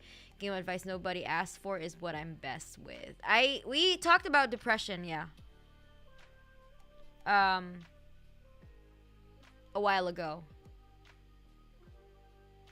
But that's the thing too. Like I don't really give out advice to people. Like I just give suggestions because I'm not a mental health expert. So I always tell people to get help. If you have the access to a mental health professional, please go and get some help.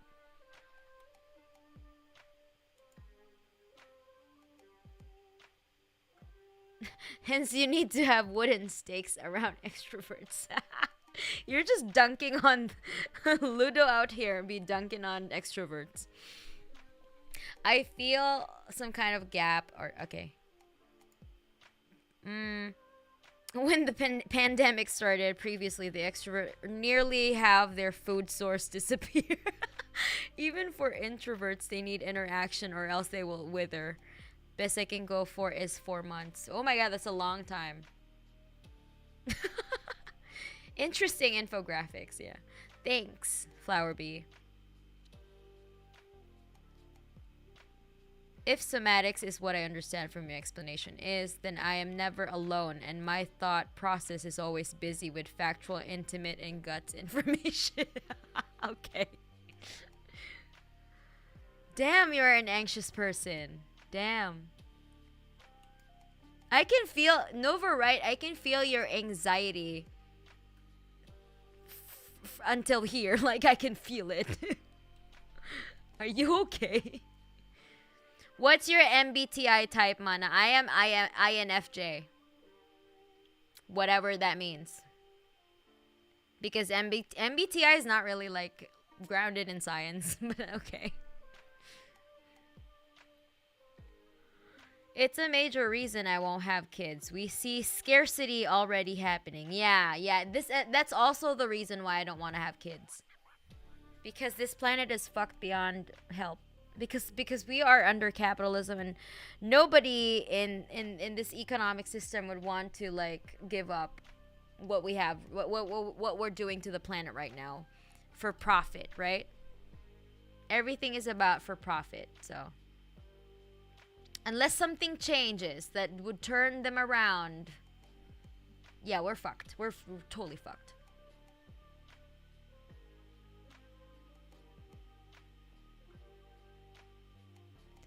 So if extroverts are vampires, that makes introverts trees, I guess. Okay, I guess so. Fun fact, the feeling of terror and feeling in love, butterflies, is exactly the same. Blood being pumped from your stomach to your limbs for a fight or flight response. The interpretation differs. Yeah, that's true. So that's why when some people like when they fall in love and they feel terrified, they run. Like, oh shit, I'm in love. Then they run. The more in love they are, the more that they want to push the person away because they're terrified.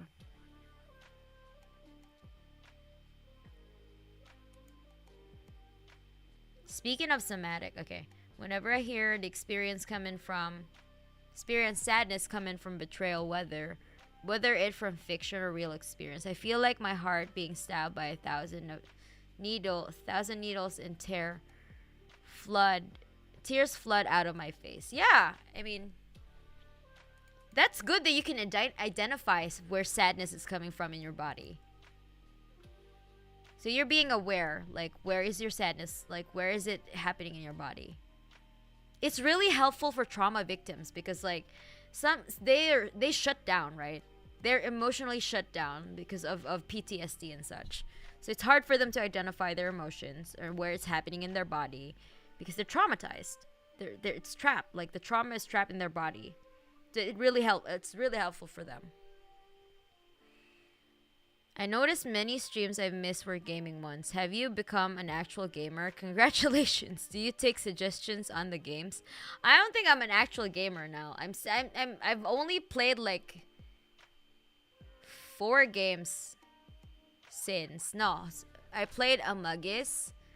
I played Monster Hunter. I played Plants vs. Zombies.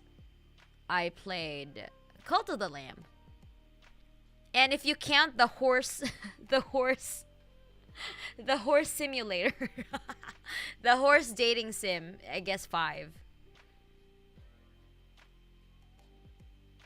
My biggest wish right now is to just have about a month of alone time. But don't we all?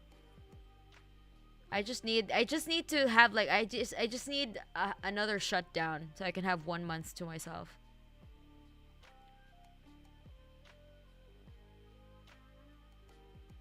Yeah, capitalism equals world burning. Yeah, exactly. That's what's happening right now. Me, I think I need some mental health attention. Maybe I should visit a professional. My wallet. Sorry, Tovarish. Unless you can cut down your monthly food consumption by 100%, you are on your own. Yeah, that is the most like jarring thing that's going on here. Like, that's the most tragic thing in our society right now. Mental health access to mental health is just not there. And people wonder, like, there are so many people killing themselves, people drinking themselves to death because we don't have any other options. Like, a lot of people do not have a lot of options. Either they kill themselves or they turn to alcohol and other substances, right? Because a lot of them don't have the tools. They were not taught how to cope in healthy ways, right?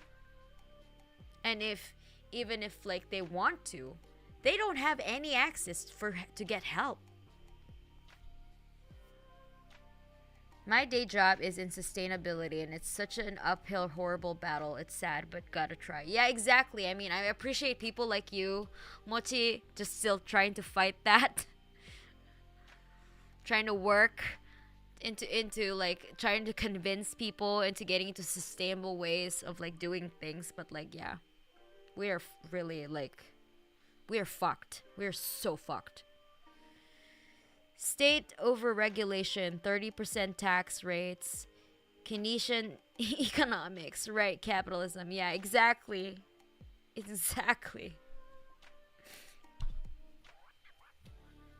Wait, if your tax is like 30%, I mean, like, is that your consumption tax, a tax rate? Are you are you by chance living in any, like, in Eastern Europe?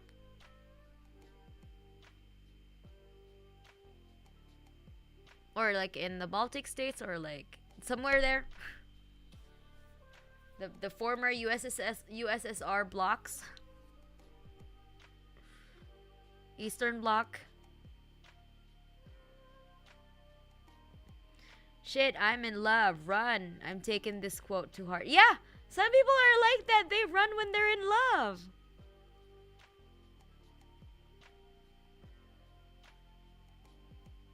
Apparently, I'm an ISTP. Yeah, you're also introverted. I want to see a mashup between a love song and Iron Maiden's Run to the Hills. Okay. Yeah, MBTI is not scientific, but Jungian psychology is. I ask you that question because I'm creating personality database profiles for independent VTubers. Ah, I'm creating yours in a few minutes. Oh, that's cool. Let me see. Let me see the personality database. Okay, that's an interesting thing. That's an interesting project. Let me know how it goes. The horse dating sim isn't a game. It's psychological warfare.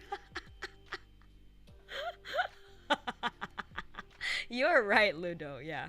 That's definitely torture. Like, it's just like, if you want to torture someone in Guantanamo, play the horse dating sim game. Let nature take its course. Emotion hard was raised in a family where showing emotions for boys men is not okay. Yeah, that's patriarchy. You grew up in a patriarchal, hardcore patriarchal household. I'm sorry that you had to deal with that. When did the world get so scary? When capitalism's, like, basically was invented. Because it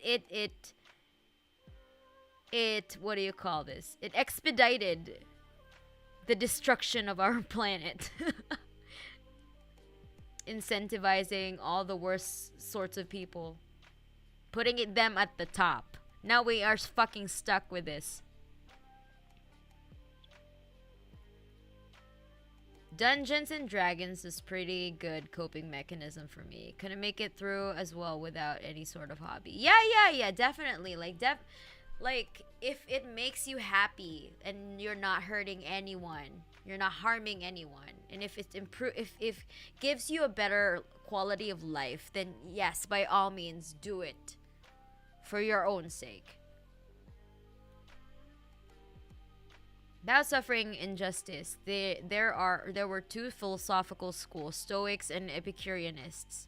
Both agreed that all their lives are nothing before the world. The first said they didn't care and would face the challenges of life with an unbreakable will, and the second said that they would live a life to its fullest and cherish every moment. Those schools are the ones which inspired my own view on what world and helped me out of depression. Yeah,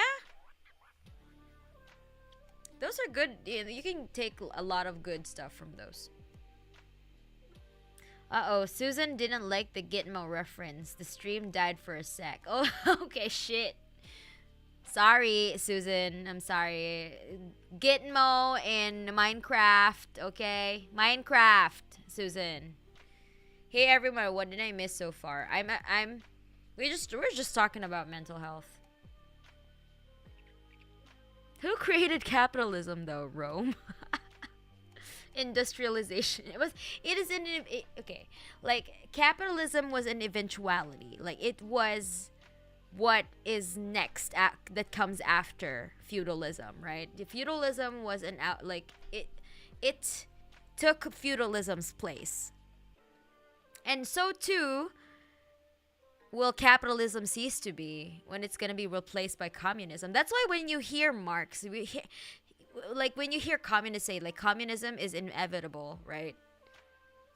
Because it is. It's like communism or barbarism, right? If we don't do anything about this situation right now, like, yeah, okay, we're going to live in barbarism. Or communism or extinction. Because capitalist mode of production is just not sustainable. And, it cannot stay forever. Dialectics, bitch. and maybe one day, like, if for example, capitalism will be replaced by communism, something will replace communism. That's inevitable as well, This is how dialectics work. Nothing is ever static. The only thing that's constant is change. Then that's why When Che Guevara said, like, we can't help, like, you know, life is just Marxist. Because everything is changing. That is the only constant in life.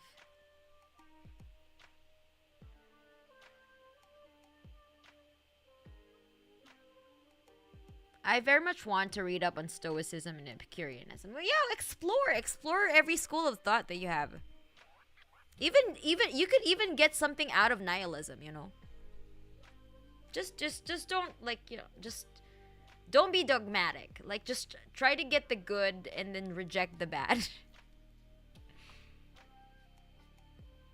What is barbarism? Is it based around cutting hair?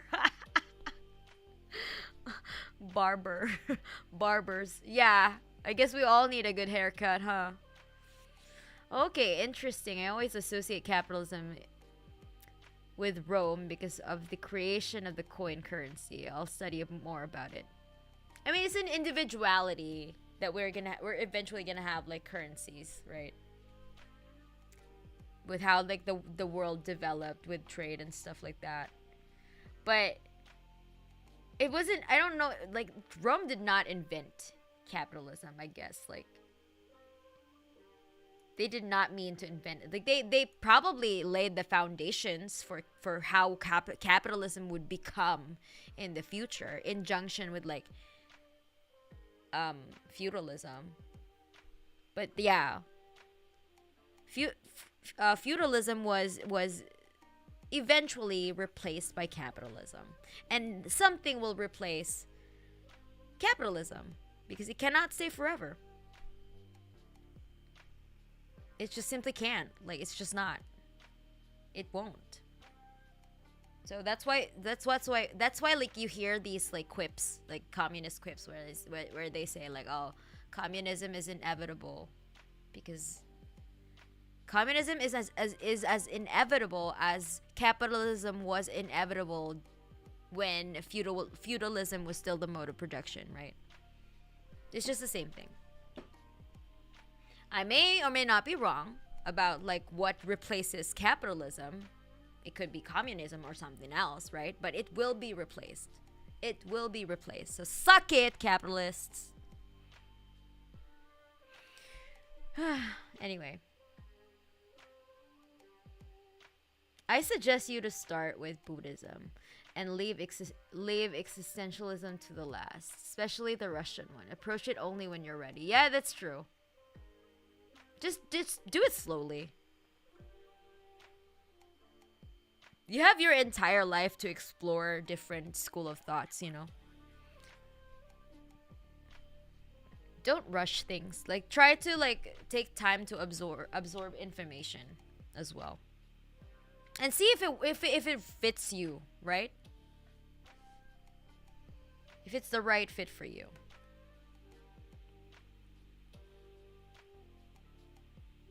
Sorry for seemingly unrelated plug, but Disco Elysium provided a good insight into mental health issues and trauma, which otherwise is not talked in the media. Okay, actually, that makes a good case for that game for me, because, like, I've been recommended to play this Disco Elysium, so I will get into that.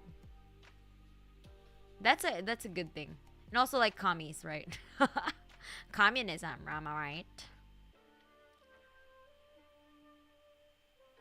Yeah, I've also been trying to work on my mental health. I'm glad that you're doing that, Preachings. I wonder how I'll be rated in barbarism. I'm baldish. Oh my god. Barbarism. Yeah.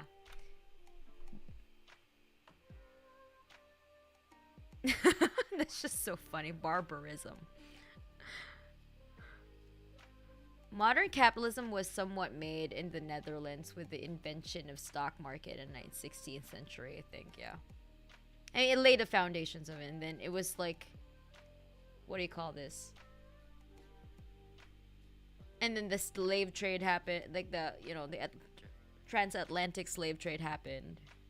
That laid the foundations for capitalism.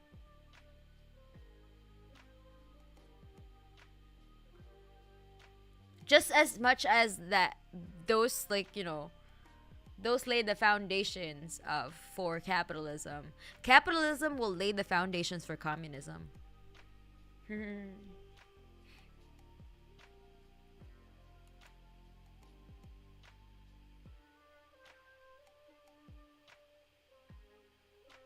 Okay, I feel like I'm going nuts. Do y'all remember that toy where you flip it and it goes, wow, what?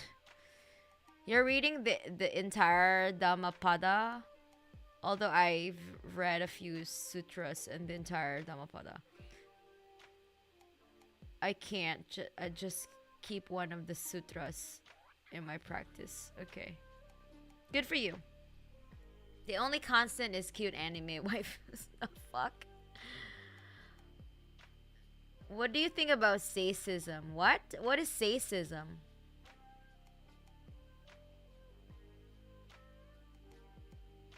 Best to not commit to just one type of thinking. Just stay flexible. Keep exploring and learning. I mean, yeah, for personal philosophies, you definitely explore, you know. But don't become a solipsist, though. Fuck. Solipsists are something else, bro. What the fuck? They just ate too much mushroom. I think we are starting to see the end of neoliberalism right now with the crises going on at the moment. Yeah, there's eventual ends to this, right? Like it will eventually empires rise and fall, like etc., etc. So do modes of production.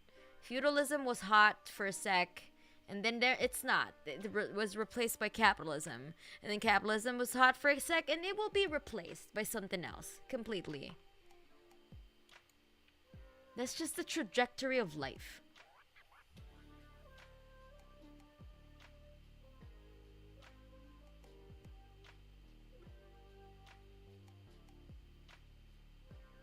You can't be a barbarian unless you eat with your bare hands. Okay. But don't other cultures have like that practices though? Like they eat with like Indians, right? They eat with their bare hands. Oh, I know that toy. It's like the long tube that you flip and it goes whop. What? Disco Elysium has great high horror concepts such as what if Americans were Dutch? Oh my god. That's a high horror concept. What can't a toy scream when they are flipped? What? It's like a fever dream. Okay. By the way, if I want to recommend a game. Have you ever heard of a game Stray? It's a game where you play as a cat. Yeah, I heard it. I mean, I saw Nana play Stray. In a sort of cyberpunk city accompanied by a tiny flying robot. Yeah, I went like, oh, but it's like, okay. Alright, okay, anyway, my dudes, I need to go to work tomorrow. I just wanted to talk about my mental state today and like maybe relate to some of y'all's. And thank you for joining the discussion, by the way. It was just like a free discussion, whatever it was, whatever you call it. But yeah, I need to go because I feel tired now. And yeah, I need to eat dinner. Also, Towarishima, I've started Sekiro by Master Hidetaka. Reached a very disturbing moment, and I've got a question about Shirikodama. Why do Japanese believe that soul was inside the person's asshole? I don't know the like it's a trip. Like there's so many like stupid shit that Japanese people believed. I don't know. But yeah, I know what you're talking about. Like, I off the top of my head, I just don't know like the reason why. But it's fucking stupid. I think it's some Buddhist stuff or Shinto. I don't know, something to do with Shinto. Thanks for the stream. Was a great way to get my brain cells in order. All right.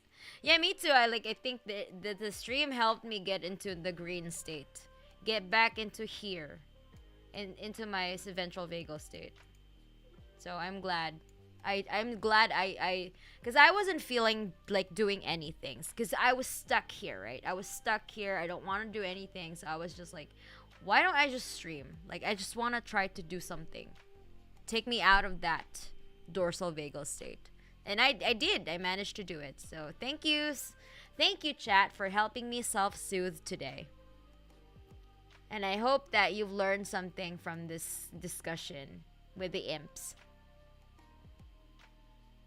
Oh, thanks for the positivity. Ooh, what the fuck, Mochi? Yeah, I think that was to get back at me when I did that tweet, huh? Reject work, return to chat with imps. Hope you feel better. Please take good care of yourself. Thank you, Rego. Thanks for watching my stream. Yokai stuff is so weird and fun. Yeah. There's lots of weird yokai. Thank you, comrade. Have a nice day. See ya. Thank you for the stream, Mana. Thanks, everyone. Yeah. We eat with our hands with most things. It's not a reflection of barbarism. Yeah, of course, yeah, it's not. It's culture. The fuck? How can you be barbaric when you have culture? Like, it's not a reflection of barbarism. It's just like a very like internalized colonial. It's a colonial mentality. You know, what the fuck? Anyway, isn't Buddhism kind of integrates into the local culture and social norm, like making a bowl of salad? It's mixed so well that sometimes I don't know anymore. Exactly, especially in East Asian cultures.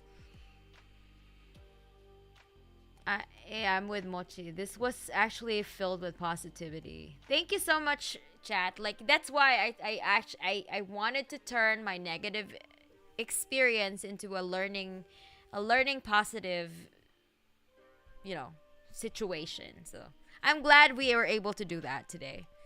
All right, bye stream, bye chat, bye imps. Later, motherfuckers.